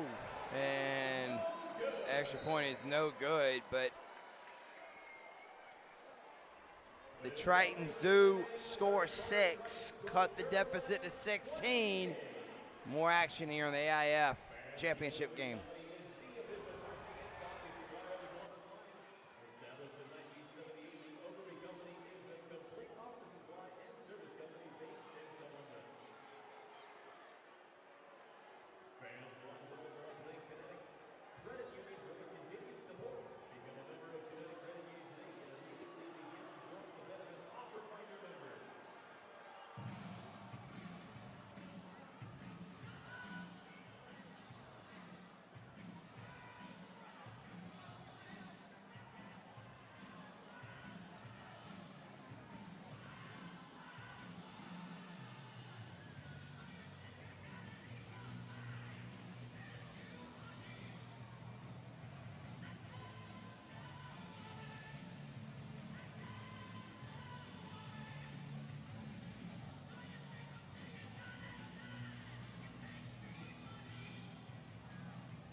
We're back here. What an answer right there from the Tritons, Rick. Well, we talked about it when they get the big returns, use that momentum and try to parlay it into points. And they've been able to do that twice now. Between the kickoff and some defensive penalties by the Lions. And kickoff now. It's going to be returnable by Ewing. Ewing gets hit hard. How about that response from the Tritons, Richard? By Corpus Christi. Another big kickoff return by Maxwell. They were able to get in the end zone to cut into this lead, but I was very up and close to some tussling away from the ball. It looked like a WWE wrestling match out there, but you know the Lions know that they got an opportunity to get that one back as the Marcus Brooks and the Lions offense comes out on the field trying to answer that score. Thanks, Richard. 28-12, third quarter. Brooks and company trying to respond, as Richard said.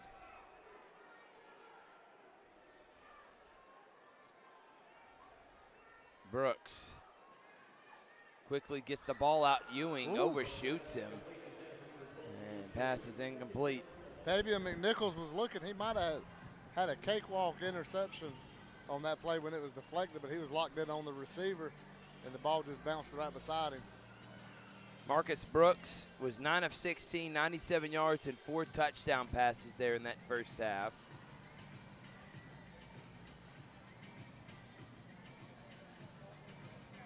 Jermon Fortson had a hat trick of touchdown receptions.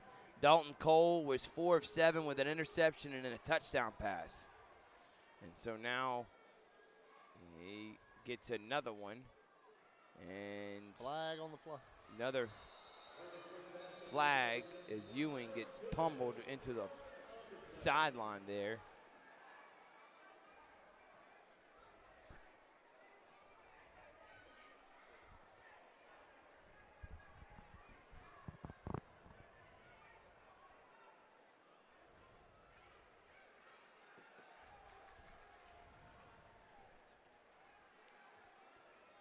Let's see what the penalty is.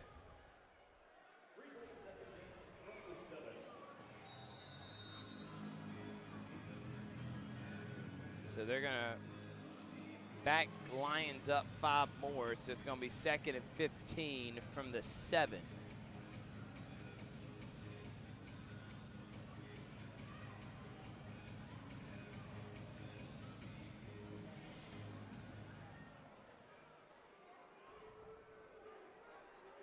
Brooks.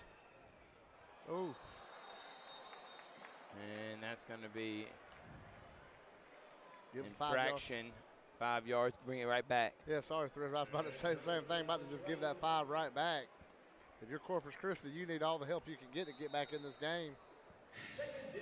Since scoring the touchdown, they've managed to miss extra point. Now they have these penalties.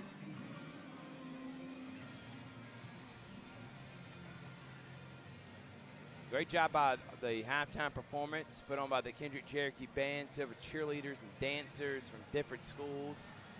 Rothschild Falcons.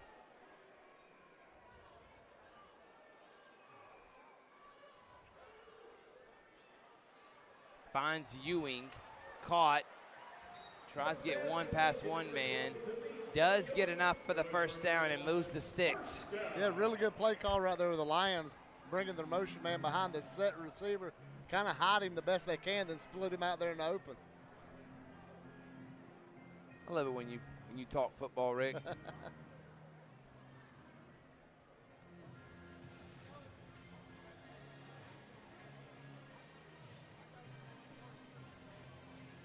You're also the Lions, you're a quick strike offense, but you want to take off as much clock as possible if you can here in arena football while scoring a touchdown.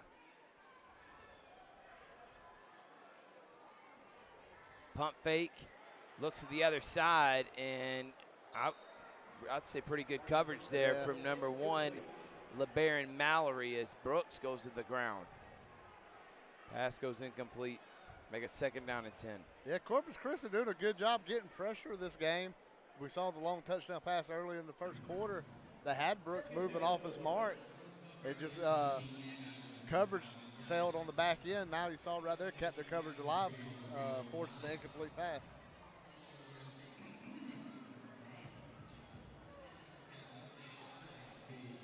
Marcus gets the call.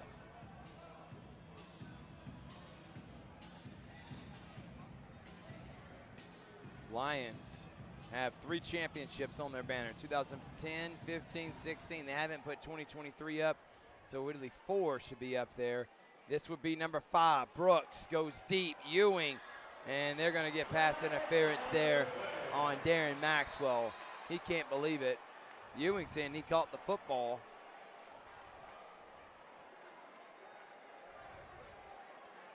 They're saying he caught it.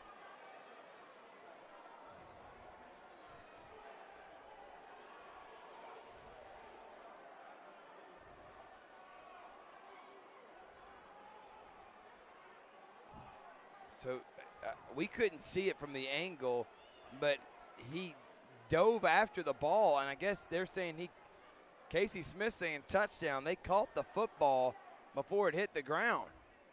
You got the owner of the Lions saying, who graciously came on our show today, saying that's a touchdown. But they got pass interference, so now it's going to be 1st and goal from the 1 for the Lions. They're going to give it to Kimbrough, try it again. You want him to score, man. Yeah, well, I love when the guy scores. They got him out there.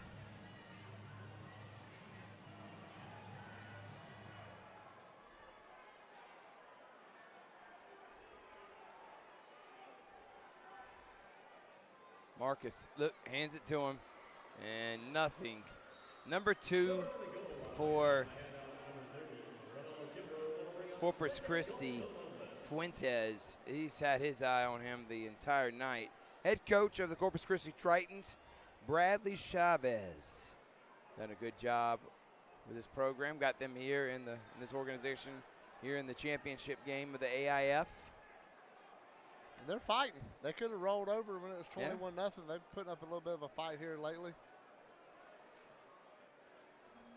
But their back's definitely against the wall right here.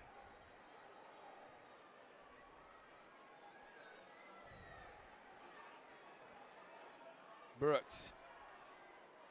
Toss sweep. Nothing going. Fuentes again. His 1st and goal from the 1 is now 3rd and goal from the 5. Yeah, big play coming up for Columbus. You don't want to do what we saw happen on the other end with the Tritons. You got to think you got 2 shots at it right here. You might want to hang the running game up. Corpus Christi obviously watched that game film from last week and have shut that play down.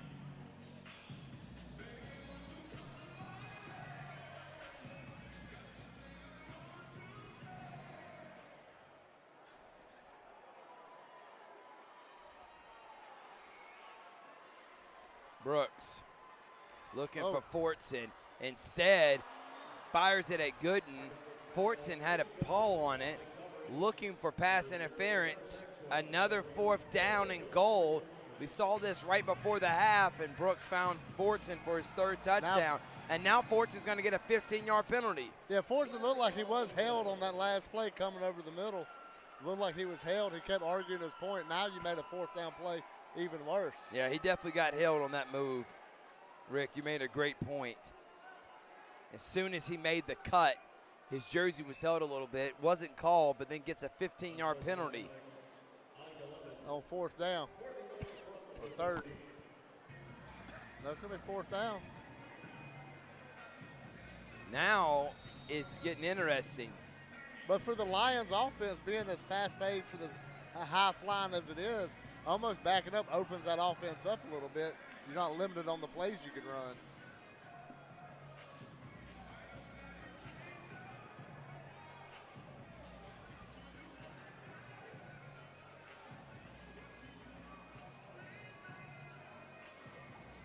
All right, 4th and goal from just inside the 15 for Brooks and company. Gooden, Deloach, Fortson are the receivers. Kimbrough in the backfield.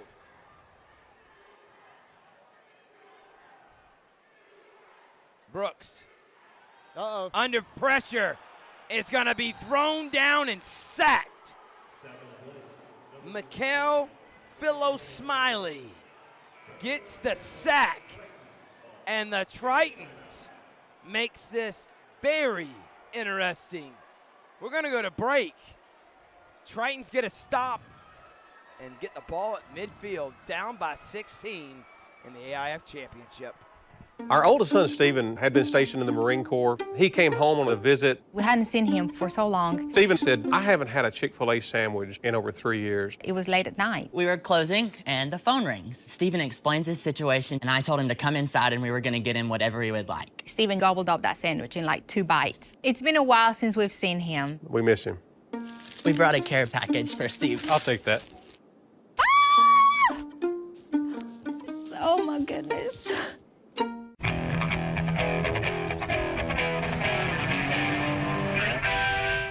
We're back here. Rick, what'd you see there? Yeah, it's just about what we talked coming out of halftime. Corpus Christi needed a quick strike touchdown. They got the good return, the touchdown. Then they had the defensive stop that we said was so important with the goal line stand. Now it was Columbus making the mistakes to kill that drive. So now we got a game. How about that sack? Richard, momentum starting to change. It's pointing towards the Tritons. And there's no question about that. Corpus Christi getting the momentum on that fourth down stop, and they got the ball in pretty good field position.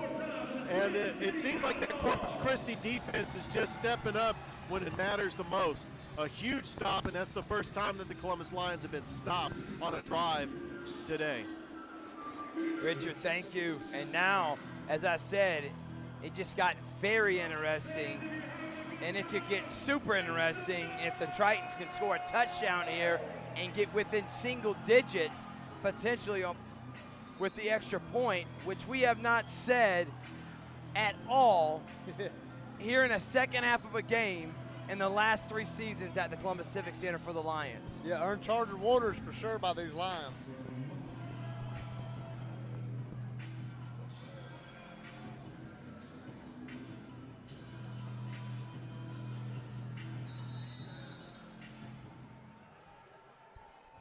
Philo-Smiley with the sack.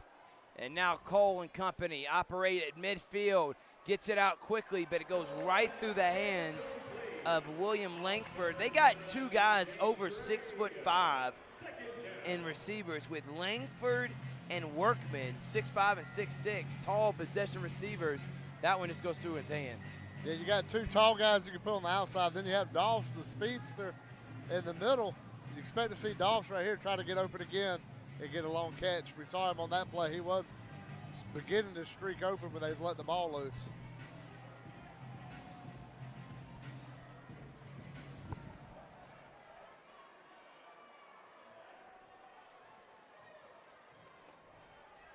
Snap. Cole fires deep. Miscommunication as Richie Anderson III went one way, the ball went the other, and 3rd down and long for the Tritons. And if he If they were on the same page there, I think Anderson was open. May have been a touchdown. Yeah, it may have, but it was such opposite side of the field, you really couldn't tell. Now you see the big body receiver coming down here to the bottom. Rick Behringer is the play-by-play and voice of the Lions and Georgia Alabama Sports Live with Rick Beach as Cole. I think that's going to be offsides on the Lions as he takes off to make it 4th and manageable. But flags are on the play, and it is on the Lions, so they're going to replay 3rd down, make it 3rd and 5. Yeah, give them those 5 yards. And we've seen here in the second half, it's been the Lions shooting themselves in the foot. We saw Fortune in the end zone get the personal foul. Now this on 4th down having a penalty. Rick Behringer, Rick Beach, and Richard Holdridge. Richard, uncharted territory is what Rick Beach is saying the Lions are in right now. Do you agree? The most threatened they've been all season here at the Columbus Civic Center. By the way, the last time they lost a home game was 2022 in May against the Albany Empire. That was in the NAL. So this home crowd, if they could get pumped up and try to fire up this Lions defense, try to get a big stop here. Thanks, Richard. And great point. I knew you would know. Last time the Lions lost in this building 2 years ago. Are they're saying 1st down? No, it's 3rd down and 5.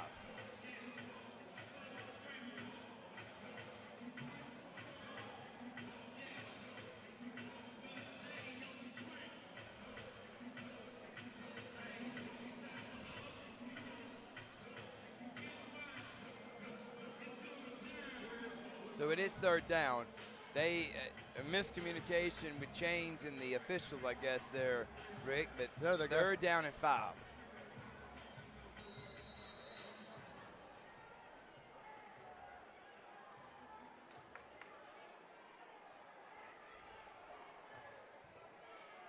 Cole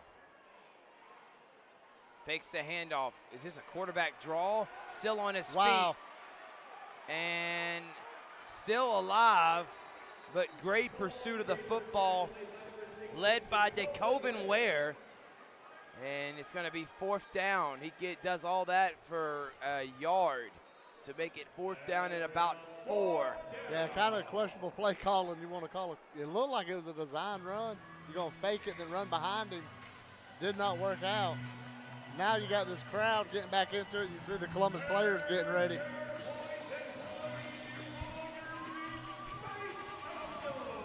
The louder the crowd gets, expect a better pass rush.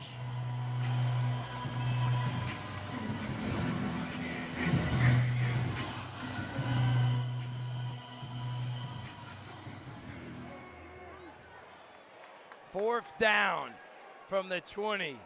2 minutes and counting in the 3rd. Another bad snap on a 4th down. Cole picks it up, and it's going to be thrown down for a sack by the boss man, DeAndre Brown, and Ken Washington. But another bad snap derails all the momentum that the Tritons had. Yeah, this reputation the Columbus Lions defensive line has causes those bad snaps. We've seen it again on 4th down and 3rd down long all night. That is, I know it's got to be heartbreaking, and it's just got to be demoralizing. You get a big stop. First time all game, you stop the Lions from scoring when they're on offense, and you're moving the football. You got it 4th and manageable, and you can't even get the snap right. Yeah. Now Brooks and company, who just got stopped on 4th down, they need a timeout. Several times you see miscommunication, very abnormal for the Lions offense. We'll take a break. We'll come back with Richard down on the field. Hello there. My name is Seychelle, and what makes the Chick-fil-A chicken sandwich original to me is that punch of flavors that's unlike any other. You get the crispy tenderness of the chicken and that hint of sourness from the pickles. Ta-da! Yeah, I was wondering what it was We're gonna like. throw it down. We're gonna throw it down to Rick Beach. I mean, not Rick Beach. Richard Holdridge, who's on the field and on camera. Richard, what'd you hear from the crowd there on that 4th down stop? Well, the crowd was a factor. You know, over 5,000 fans here at the Columbus Civic Center. They were fiery and they were loud and boisterous, and it really, what a big stop. DeAndre Brown, the boss man, with a big sack, and the Columbus Lions defense needed that. So Brooks and company will start from their own the Tritons' 19-yard line. They're looking for 6. And he's looking for number 6, and it's intercepted. And returning it is number 1, Mallory, who's still on his feet. There are flags on the play. But what a grab and pick from LeBaron Mallory at a University of South Florida.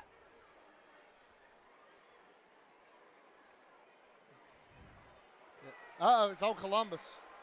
Decline it. It's on. Yep, and it's a hold on the Lions. They will decline it. Rick, when have you seen a defensive back make a play on a Brooks ball like that? Man, we haven't seen that in a while for us up here watching Brooks play. Usually his passes are way out in front, precise. That was a little bit lagging behind, gave the DB a chance to slide in underneath and get the interception. So Brooks and company, again, come up empty. And now Cole will start at the Lions 19.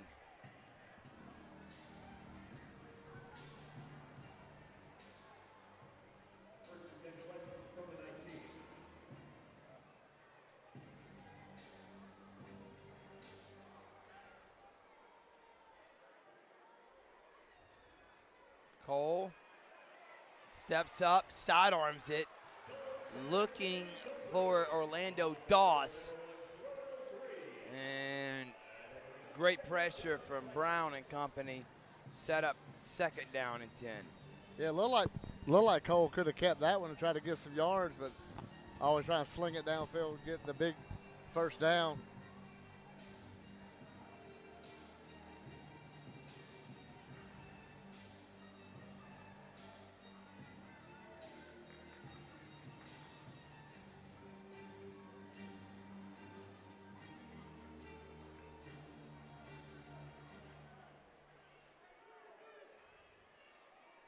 As the seconds are counting down to the 4th quarter, Cole's going to throw to the back of the end zone, and they're going to get a late flag.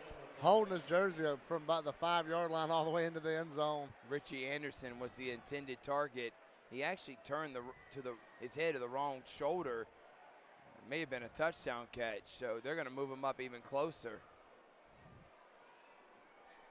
Yeah, he grabbed a hold to that shirt and just held on throughout the final finish of the play. Might have saved 6 points by grabbing that jersey.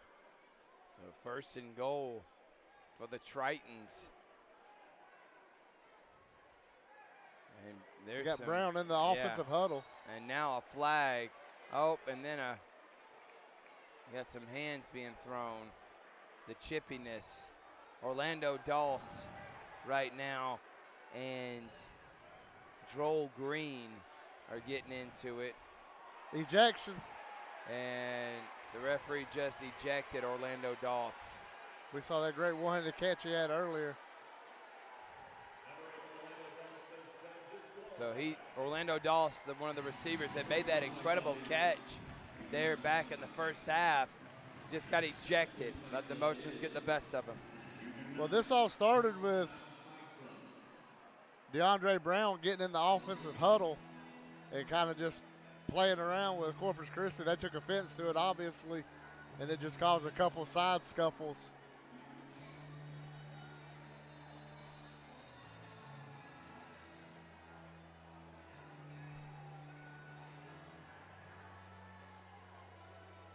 They had it 1st and goal.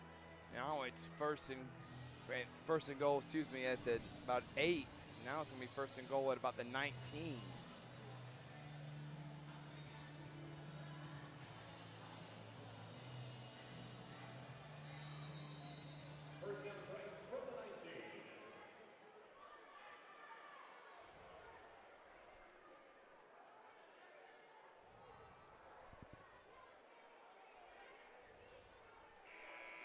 And that's going to be the end of the quarter.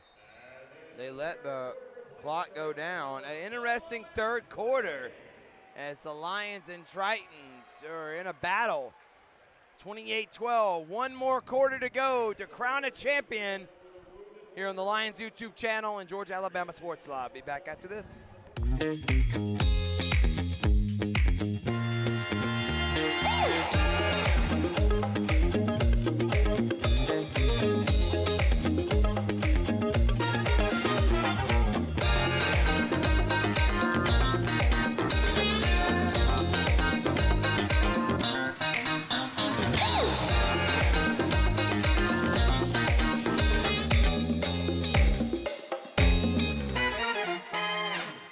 Change for the better. You can talk about it, hope for it, or do something about it. It's your choice. Welcome to Max Fitness Elite. Real change for the better. Max Fitness Elite, where everybody fits in. And where you'll find a friendly staff, affordable memberships, and a non-intimidating environment. Don't sit, stand. Don't stop, go to Max Fitness Elite, a better health club for a better you. So don't watch, move. At first, just leaving the house was hard. But Wounded Warrior Project helps you realize it's possible to get out there. To feel a sense of camaraderie again. To find the tools to live life better. Through generous community support, we've connected warriors and their families with no-cost physical and mental health services, legislative advocacy, career assistance, and life skill training for 20 years. We're back here. We're going to throw it down to Richard real quickly. Richard, fourth quarter thoughts. We got one more quarter to go. Great job by Corpus Christi shutting out the Lions in that third quarter. And they got some momentum, but that Columbus Lions defense has stepped up as well. And a great job once again. The Columbus Lions failed to score. Touchdown. And that's a touchdown.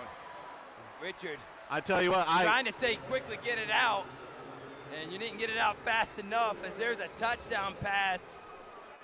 Quintavious Workman for 6 just made this one interesting. Very interesting, Thrift. That was a good play. I mean, I had my back turned to the play, but Corpus Christi, another touchdown. Up in the booth right now with me is former sports director, news anchor, sports fanatic, and big part of all things we do, Rex Castillo. Rex, what's your thinking about the game so far, man? At this point, we've seen the Lions absolutely dominate every single game to the championship game. It's been real interesting to see them in a close game like this. And this game has absolutely been cutthroat the entire way. This is where champions are made. We'll see what this fourth quarter can bring.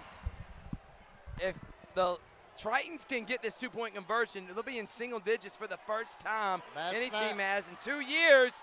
And he caught the ball. A bad snap is getting tackled to the ground, and the Tritons are just making play after play. Unbelievable. They're down 8. We're going to take a break. Can you believe this? Frustration by the Lions coming off the field. Momentum is swung. Tritons and Lions in a battle. Tritons and Lions in a battle.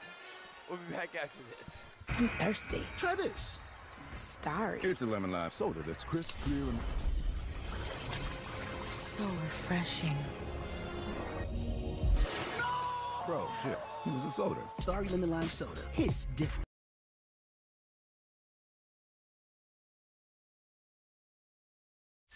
Oh, baby, come on and say it now. Just let the words come out. No calories, no sweeteners, all smiles. Bubbly sparkling water. Crack a smile. Hello there. My name is Seychelle, and what makes the Chick-fil-A chicken sandwich original to me is that punch of flavors that's unlike any other. You get the crispy tenderness of the chicken and that hint of sourness from the pickles. Ta-da! We're back here. I mean, wow. I combine the Tritons and make the Lightons, but the Lions are not playing like the Lions right now. No. They have made back-to-back turnovers, on back-to-back possession, turnover on downs and the interception. And how about the play from Cole there? The Tritons have this one very interesting. I said super interesting. It's 28-20, Rick. Yeah, you can see the emotion. Here's the short kickoff.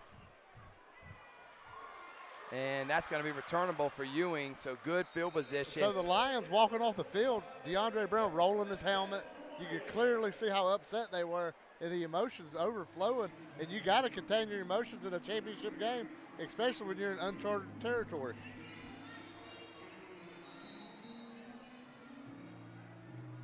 We appreciate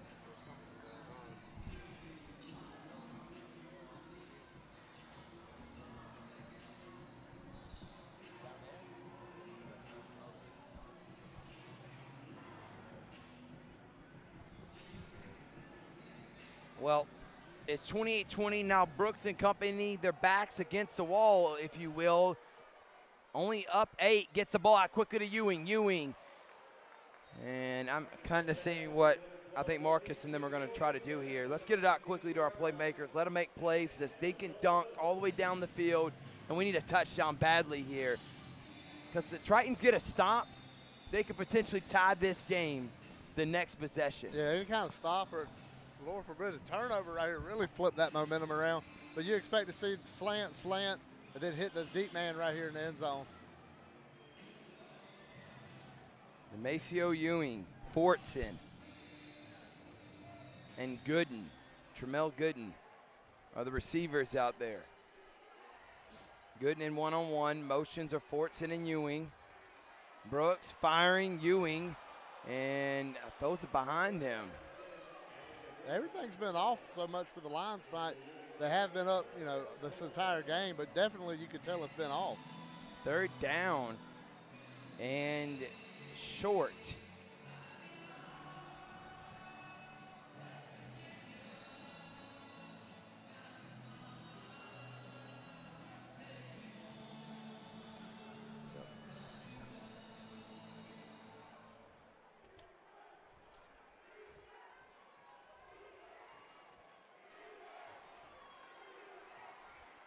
Pass caught. Fortson makes a move, stiff arms and gets down. First and goal. When you need a play, there's got to be a number to call, and that number's been 6 tonight. Oh, absolutely. You see right there, quick running route, button curl, stop, and it was right on his mark. Great job by Brooks. Just get the ball out quickly. That's the best thing. That's what worked best today. And just let your guys make plays. Now let's see how much of that play clock they use.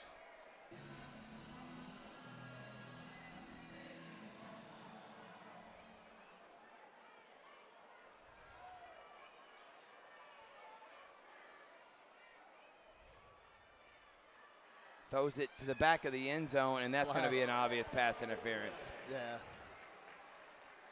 Right now that they are having a tough time guarding number 6 in blue. And their only option has been to hold him. It's either been a touchdown or a pass interference. So half the difference in the goal. First and goal from about the 2.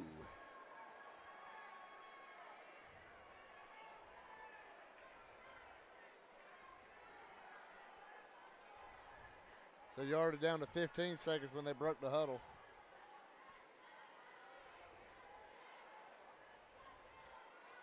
And a good drive so far here for the Lions. Much needed. Give your defense a break. Put it in the end zone. Brooks going to keep it and get nothing. Helmets coming off the offensive line. Fuentes gets a little extra push on Brooks. 2nd and goal now, Columbus. Yeah, but I mean, if you're Corpus Christi, you got to play the Lions and you're playing the clock right now.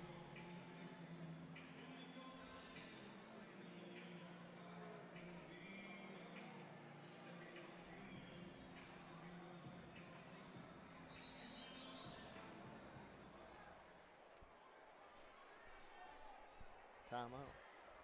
And we got a timeout on the field. Looks like the coach and the fans are kind of communicating back and forth with each other. It's a polite way of saying it. We'll go down to Rick Beach. You don't have 2 people named Rick and Rich in your broadcast booth. You're going to mix it up. Richard, what you got for us? Well, The Columbus Lions on this drive, they've ate a lot of clock. What a big third down possession by Jarmon Fortson.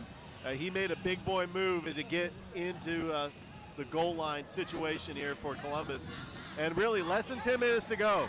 If they go up and get 2 scores, that puts a lot of pressure on Corpus Christi to try to respond. But right now, a 1-possession game.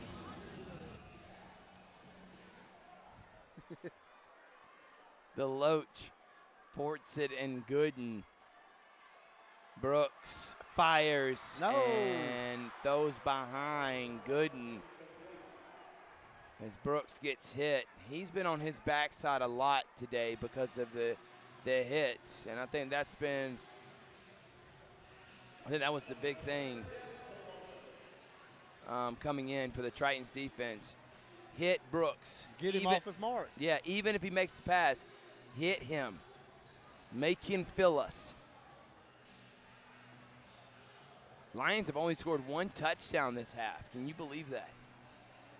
It's been a physical game, and we haven't seen that on the offensive side for especially in the last Columbus. 2 games. Oh, 82-0, and then 62, so 71 points average in the last 2 games, and you got 28 with 8:40 and counting, and third and goal. Very physical battle you got going on. Brooks. Flag. Ooh, they still hitting. You got to like how these 2 teams are competing. As a guy that loves sports, I enjoy this. This is what we wanted. This game has definitely lived up to the hype. This is better than 82-0 by far. Yeah. I do want the Lions to win. Yeah. But as a guy that's calling the game, he's declining the penalty, so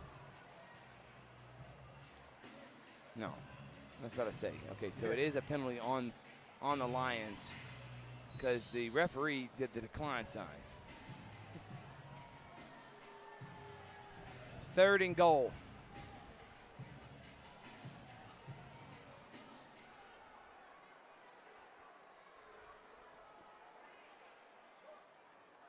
Brooks throws it up to Gooden, and it's caught for a touchdown with a man on his back.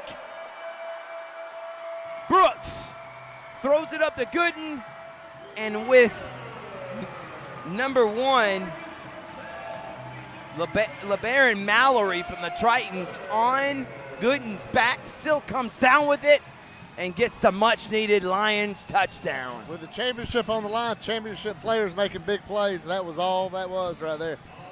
Big play by that wide receiver. Reach out over the receiver, pull it in. Brooks putting it where it needed to be with the championship game. Maybe the score that could put the game out of reach. And blocked again and going to be returned. And number 4, if he wasn't tackled, was going to go all the way down the sideline. Kimbrough. It's a 14-point game. Clock's going to stop with 7:21. How about the response from the Lions, Richard, on that drive? Good response by Columbus. What a catch by Tramel Gooden. It's now a 2-score game with 7:21 left to go. And that might just be what the Columbus Lions need to get a little breathing room, because Corpus Christi was getting all that momentum, and the Columbus Lions, they get their first score of the second half to go up by 2 scores. Thanks, Big Rich. Rick, Marcus Brooks. Guy's been hit a lot today. He gets up every time, and what a response from your leader. Absolutely. That's what you want with a play like we've had. It's been this kind of a slow pace. Columbus been waiting on somebody to make a play. Why not be the guy that's made the plays all year, your quarterback, Mr. MVP Brooks?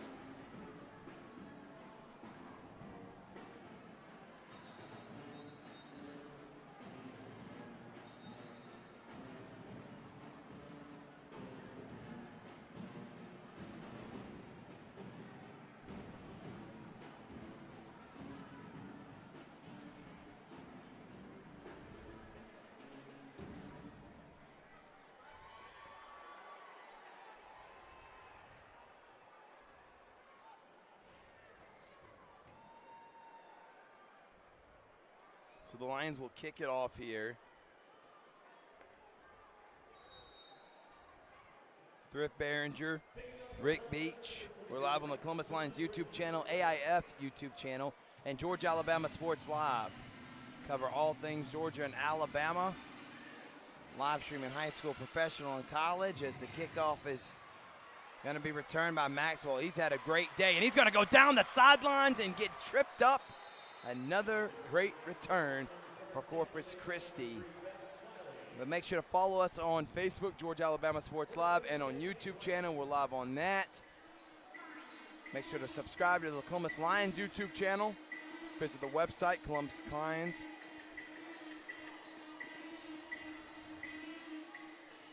I'm looking at Brandon Spolvo. I was hoping he'd know if it's columbuslions.org or it's columbuslions.com. Okay.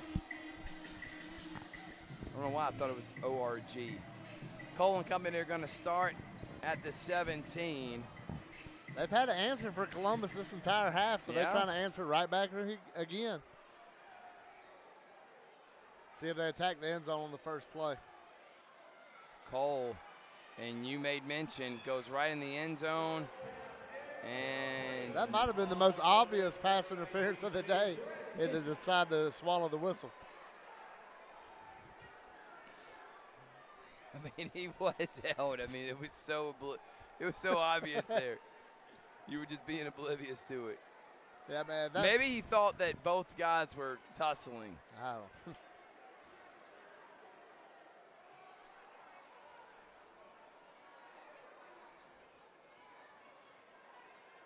It worked for Columbus. So Tritons, if they want to be in this game, they obviously have to score here on this drive. 2nd down and 10. Another low snap and a pass that's going to be, I think he was looking for the big man, number 7, Quintavious Workman. Richie Anderson III was in the back of the end zone, almost had a chance to catch it, and it's going to be 3rd down and 10.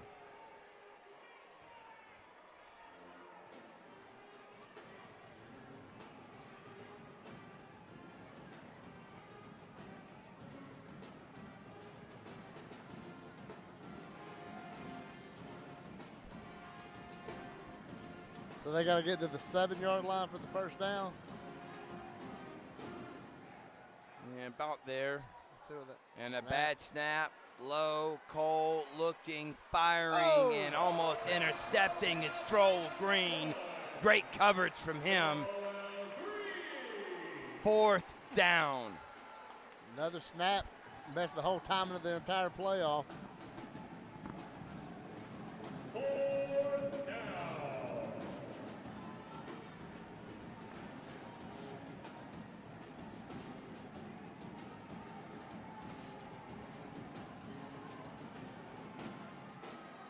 Clock running, you're down to under 4.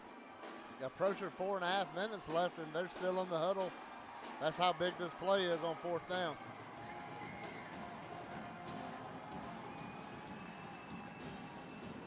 Fourth down, Cole, bad snap again. I've said that multiple times, and then it's going to be intercepted by Droll Green, and that may be the nail in the coffin. Oh, yeah, you got to think it is. Columbus going to be able to just run the ball, short passes. And now the entire Lions fan base, I thought Bain was going to get the ball. Everybody's swagging and surfing to a championship. Lions about to be your 2024 AIF champions. 4:17 remaining. What a big play.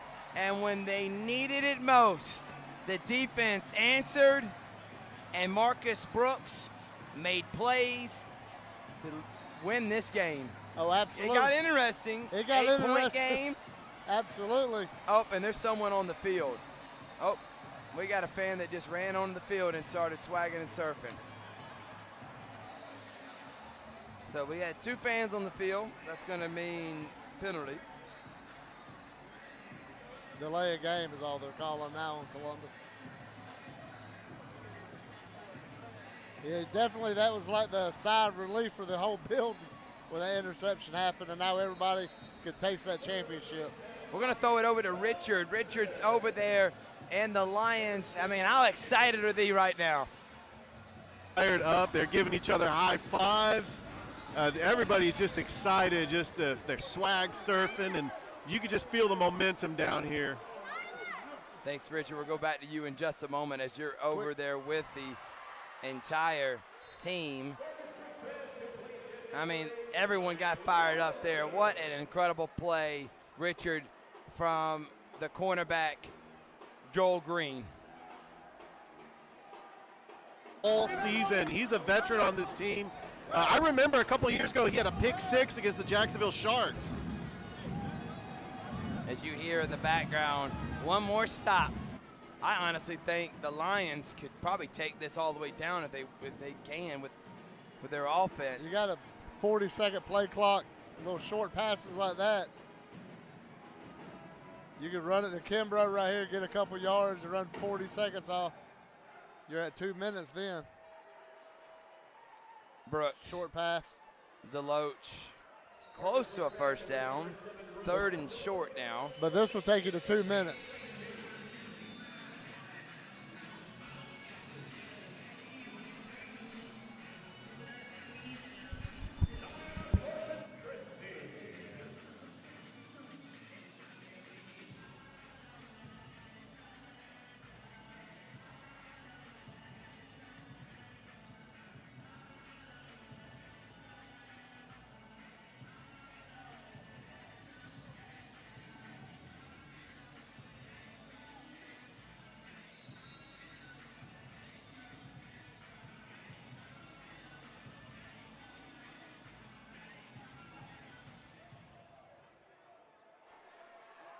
Columbus fans can feel it.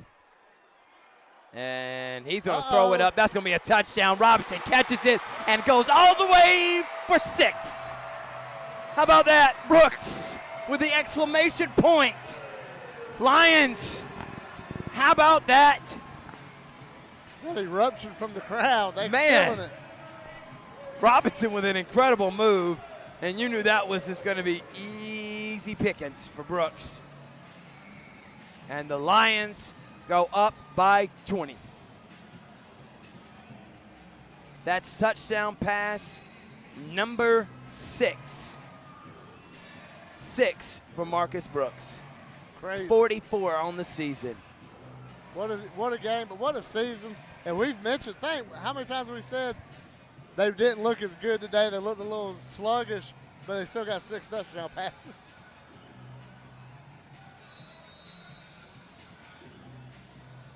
Delay a game again. So the score is probably not going to indicate how close this one was. It was an 8-point game, Richard. And I know you're down there. 8-point game. You're on the field. You're with Jermon Fortson. What are they saying right now after that touchdown catch? Oh, everybody's fired up. I mean, that touchdown was huge. 6 touchdowns for Marcus Brooks, like you mentioned. Bryson Richard, an extra point is good. You got Brian Robinson right there. Talk to him about that incredible play, number 8, if you can. I'll be here with Brian Robinson. Hey, Brian, what was going through your mind after that play? Can you say it one more time? Yeah. No, I can't hear you. What you say? Say it again. Yeah, what was going through your mind after that play? Score. Game over. Let's go icing. Ring me. There you go, Brian Robinson. Ring him, baby. Love it. Yeah, I love it. He said he put the icing on the cake. Rick Beach, how about that? Yes, incredible play. We're talking the time running out. Now, the championship's there. You've won the championship. Now it's all that matters, just running the clock down.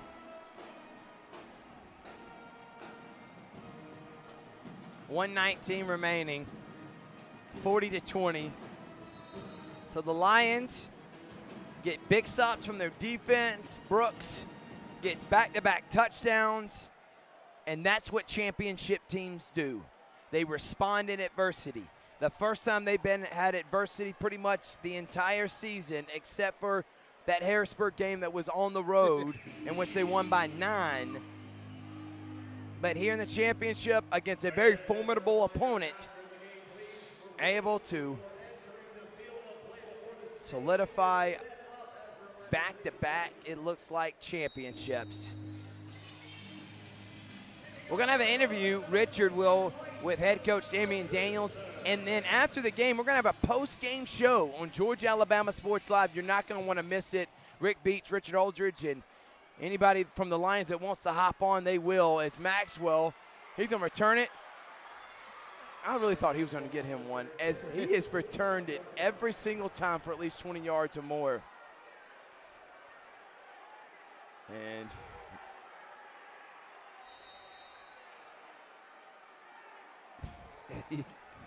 number 11 from the Lions, I'm going to give a shout out. William Bonilla having a good just time. blocked someone all the way to the end zone. Just celebrated with the fans. And that guy was not happy after that play. How about Damian Daniels? In your first season, taking over this Lions team, you're going into a tougher conference than last year. And the guy that has plenty of rings himself, you know, playing for the Lions as long as he did, now as a coach, has it as an assistant coach last year, he has it as a player, and now as the head coach.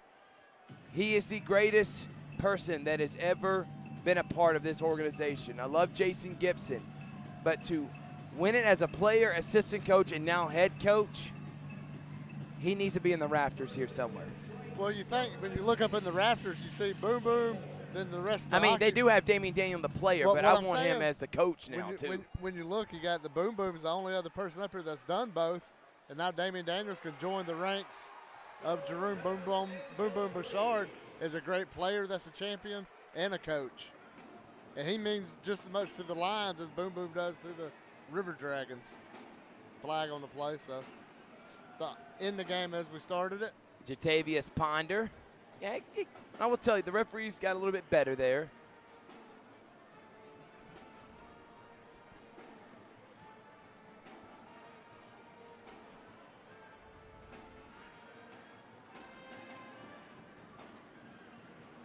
"53 seconds.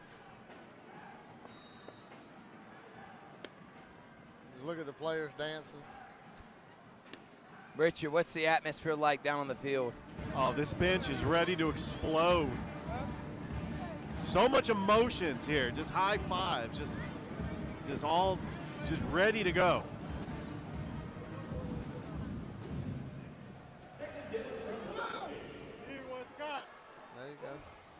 Low snap. Sack. Nope. Almost a sack, not a snack, but that's going to be intercepted by Droll Green, and he's going to go all the way down the sideline, and he's going to go all the way in for 6. How about Droll Green with an interception return for a touchdown? And that is how you cement. That's your defensive MVP, Droll Green. Take the helmet off. Stroll yourself, Droll. Strut your stuff, man. Washington and Brown a little gimpy getting up. Well, this game that was, we hyped it as being so close, 28-20, 4 or 5 minutes ago, is now blowout city. You can put a ring on it, Rick. Put a ring on it. Brandon Svobel says, put a ring on it, man. Ramon DeLoach.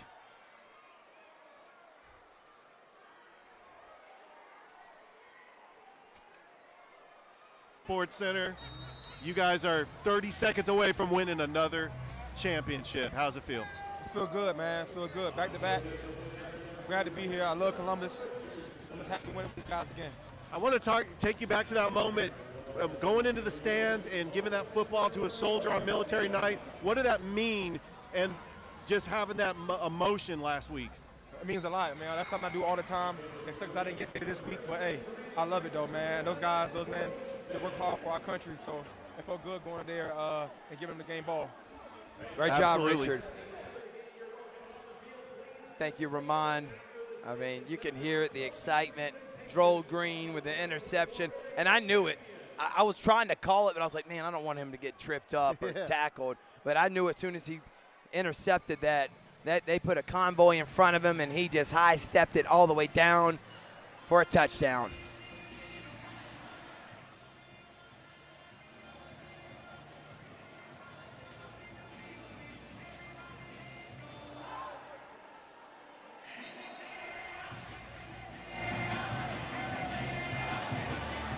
The all favorite for the winning team. All I Do Is Win by T-Pain, playing in the Civic Center. Championship number 5 for this Lions organization. 2010, 2015, 2016, 2023, and now 2024. You wouldn't believe it was an 8-point game 6.5 minutes ago. No, it's incredible just how fast the wheels fell off for Corpus Christi. Respect to the Corpus Christi Tritons, though.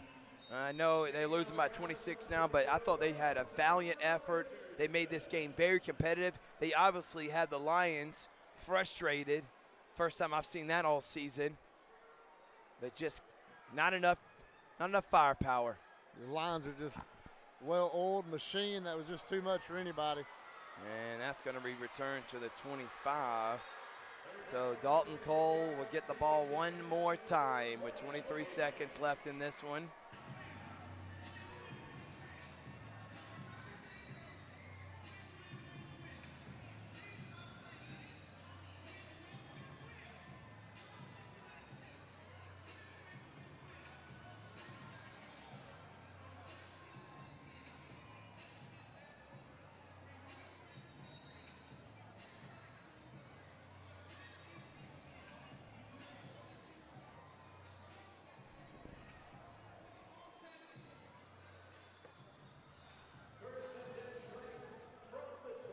Again, we'll have the post game. We'll have a water cooler getting ready for coach.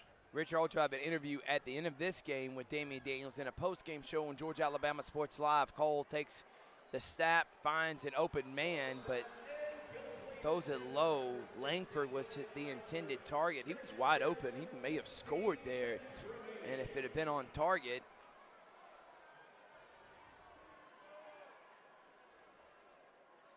I think the fans got their money's worth today. Yeah, they kind of on pins and needles through the third quarter, early part of the fourth. But it seemed after the interception in the end zone earlier, the lid got blown off the Civic Center.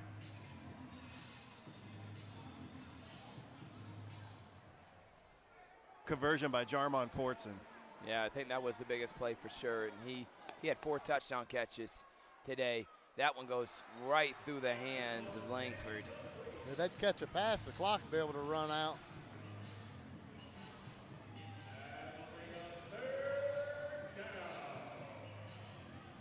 Third down now.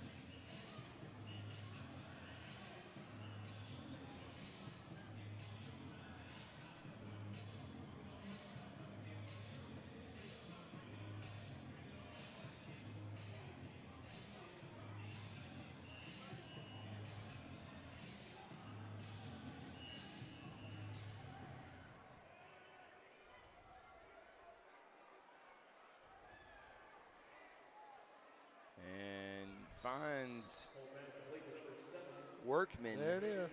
And that, they stop it. 3 seconds. So final play of the game. Rick, you thought that was it. So Well, the ref let 2 extra seconds. Final play of the season for the AIF. As fans are dancing. We got a 9th man in the building just raising the roof.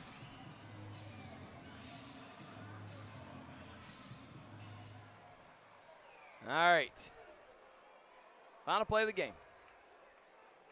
Cole fires over the middle, intercepted, and that will do it. The Columbus Lions cement their dominant 2024 campaign with an AIF championship. going back-to-back. And in his first season as the head man for the Lions, the Nighthawk, Coach Damian Daniels, gets the water bath and puts a ring on it. Lions win this one 46-20. How about that, Rick Beach? Yeah, pretty much capped off what we've seen all season. It's just the way this game ended, the way it needed to end. A lot of points in a hurry. We're going to throw it down to Rick Beach, who's with the winning coach, Nighthawk, Damian Daniels, right now. Thanks, Thrift. Coach Daniels, how's it feel to be champions? Man, it feels awesome, man. This was a hell of a ball game. Shouts out to Corpus Christi, man. It was a dog fight just like we expected, but I'm happy as hell right now, man. Coach, you got the shower, and were you expecting that at all? I mean, I knew it was going to come at some point. I didn't know it was going to come that early, but, you know, it's all good. Congratulations again, Coach. Go celebrate with your team. Coach Damian Daniels getting the win. Thank you, Richard. I want to say thank you to Brandon Swobel. I want to say thank you to Payne, Abby Swobel, Simone Roberts, Chris Gates, Richard Holdridge, Rick Beach.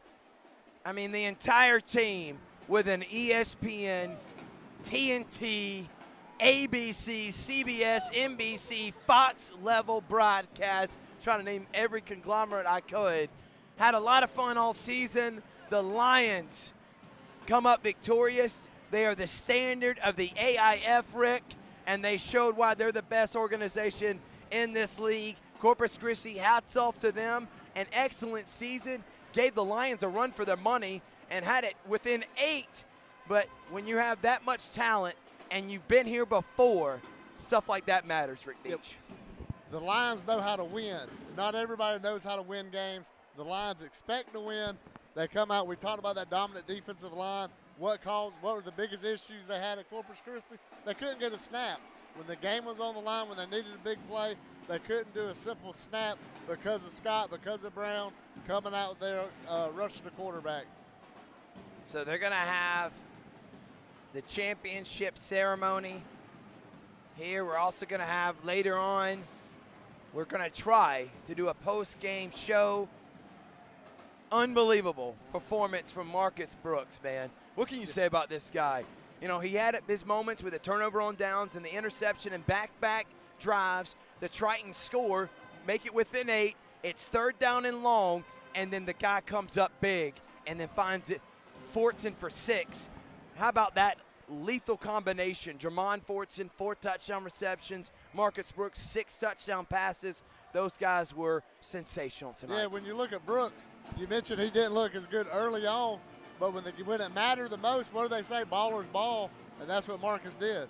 We're going to get Marcus Brooks right now, who's with Rick Beach. Rick, how about that performance from Marcus? Well, I'm Richard. All right, I got Marcus Brooks. 6 touchdowns, champions, as he signed an autograph. So everybody definitely wants to get an autograph. He was spectacular in this game. Marcus, how does it feel to be champion? It's hurting, but it feels good. 6 touchdowns, back-to-back champions for the Fountain City here in the Columbus Lions. You're definitely dedicated to signing autographs, and we really appreciate everything you've done for this city. But how's it feel to score 6 touchdowns and actually put away this game, as it was a 1-possession game in the second half? You asked me how does it feel? It feels good. I mean, I'm really hurt. I got hit a lot. I landed wrong on one of them, and I'm just happy we pulled it off. We was able to win again. And really, your receivers had some great catches. I think the momentum of the game was the 3rd down conversion to Jermon Fortson. It was a 1-score game, but how big was Jermon to get that 1st down conversion on that 3rd down? J-Man had a big game today. I think the first half he had 3 of the 4 touchdowns. He was spectacular. He played like the vet that he is. I appreciate him. All right, Marcus, congratulations once again. Go celebrate your teammates. Back to you, Thrift. That's quarterback Marcus Brooks of the Columbus Lions. Yeah. Your AI 2024 champions. He made mention, Rick, that he was on his back a lot. He got hit, late hits. He was hurt, but that's what champions do. They can overcome that. There was no way he was coming out of the game and able to lead his team for the championship. Yeah, warrior. He's a warrior. He come through, needed him the most. He stepped up. He wasn't going to be denied. He wanted this championship when you have a season like he had, you can't accept anything less than a championship. Yeah. We're going to take a break. When we come back, we got the championship trophy ceremony, and the Lions are winners. How about that?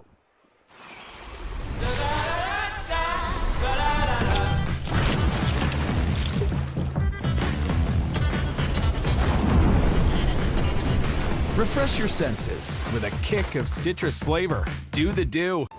At first, just leaving the house was hard. But Wounded Warrior Project helps you realize it's possible to get out there. To feel a sense of camaraderie again. To find the tools to live life better. Through generous community support, we've connected warriors and their families with no-cost physical and mental health services, legislative advocacy, career assistance, and life skill training for 20 years. And we're just getting started. Hey, grab me one too.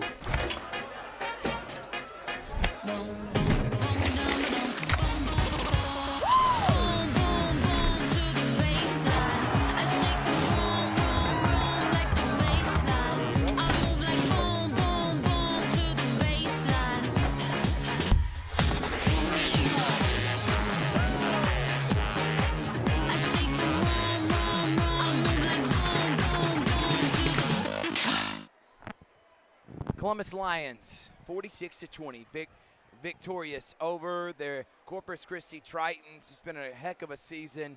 Had a lot of fun here. Oh, yeah. And we're going to be staying through the presentation ceremony. Make sure to check out Georgia Alabama Sports Live.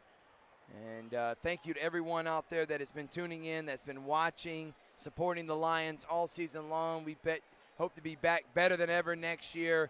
Lions victorious 46-20, and they end their season as the 2024 AIF champions. From Brandon and Abby Swobel, from Bain, from Chris Gates, Simone, Richard Aldridge, Rick Beach, I'm Thurp Behringer saying good night, everyone, and thank you so much for tuning in.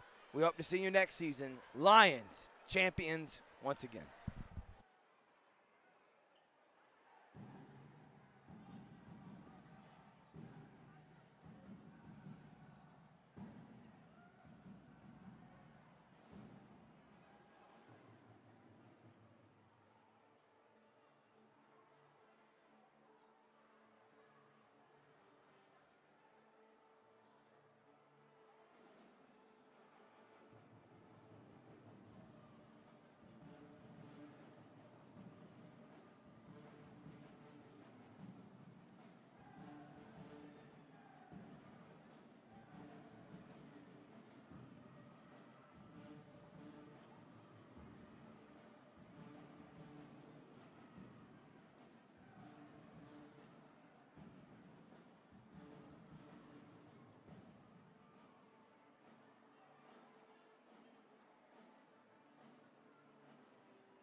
you everyone here in Columbus, and thank you guys for a great season. It's a great job by you guys again, finishing an undefeated season and taking home the championship.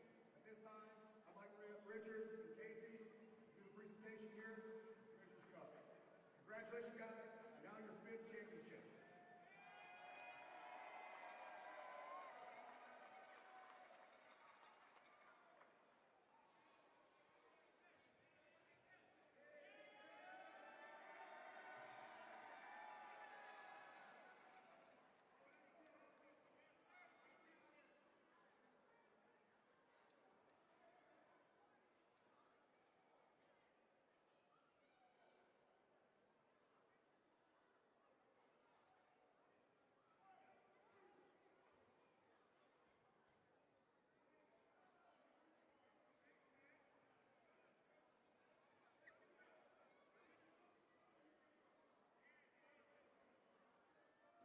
All right, everyone. Real quick, I want to bring up the owners of Hard Ass Seltzer. They're the game sponsor, presented everything tonight. We're really great with us. Ross Baxter, come up. Dan, you're going to come with us today. This is Dan Holloway. These are the guys of Hard Ass Seltzer, and they help make everything possible for this championship game tonight. Ross here to announce the MVPs. It's Smiley, if you'll come up front, Brooks, and Fortson. You guys will come up front for me. Congratulations.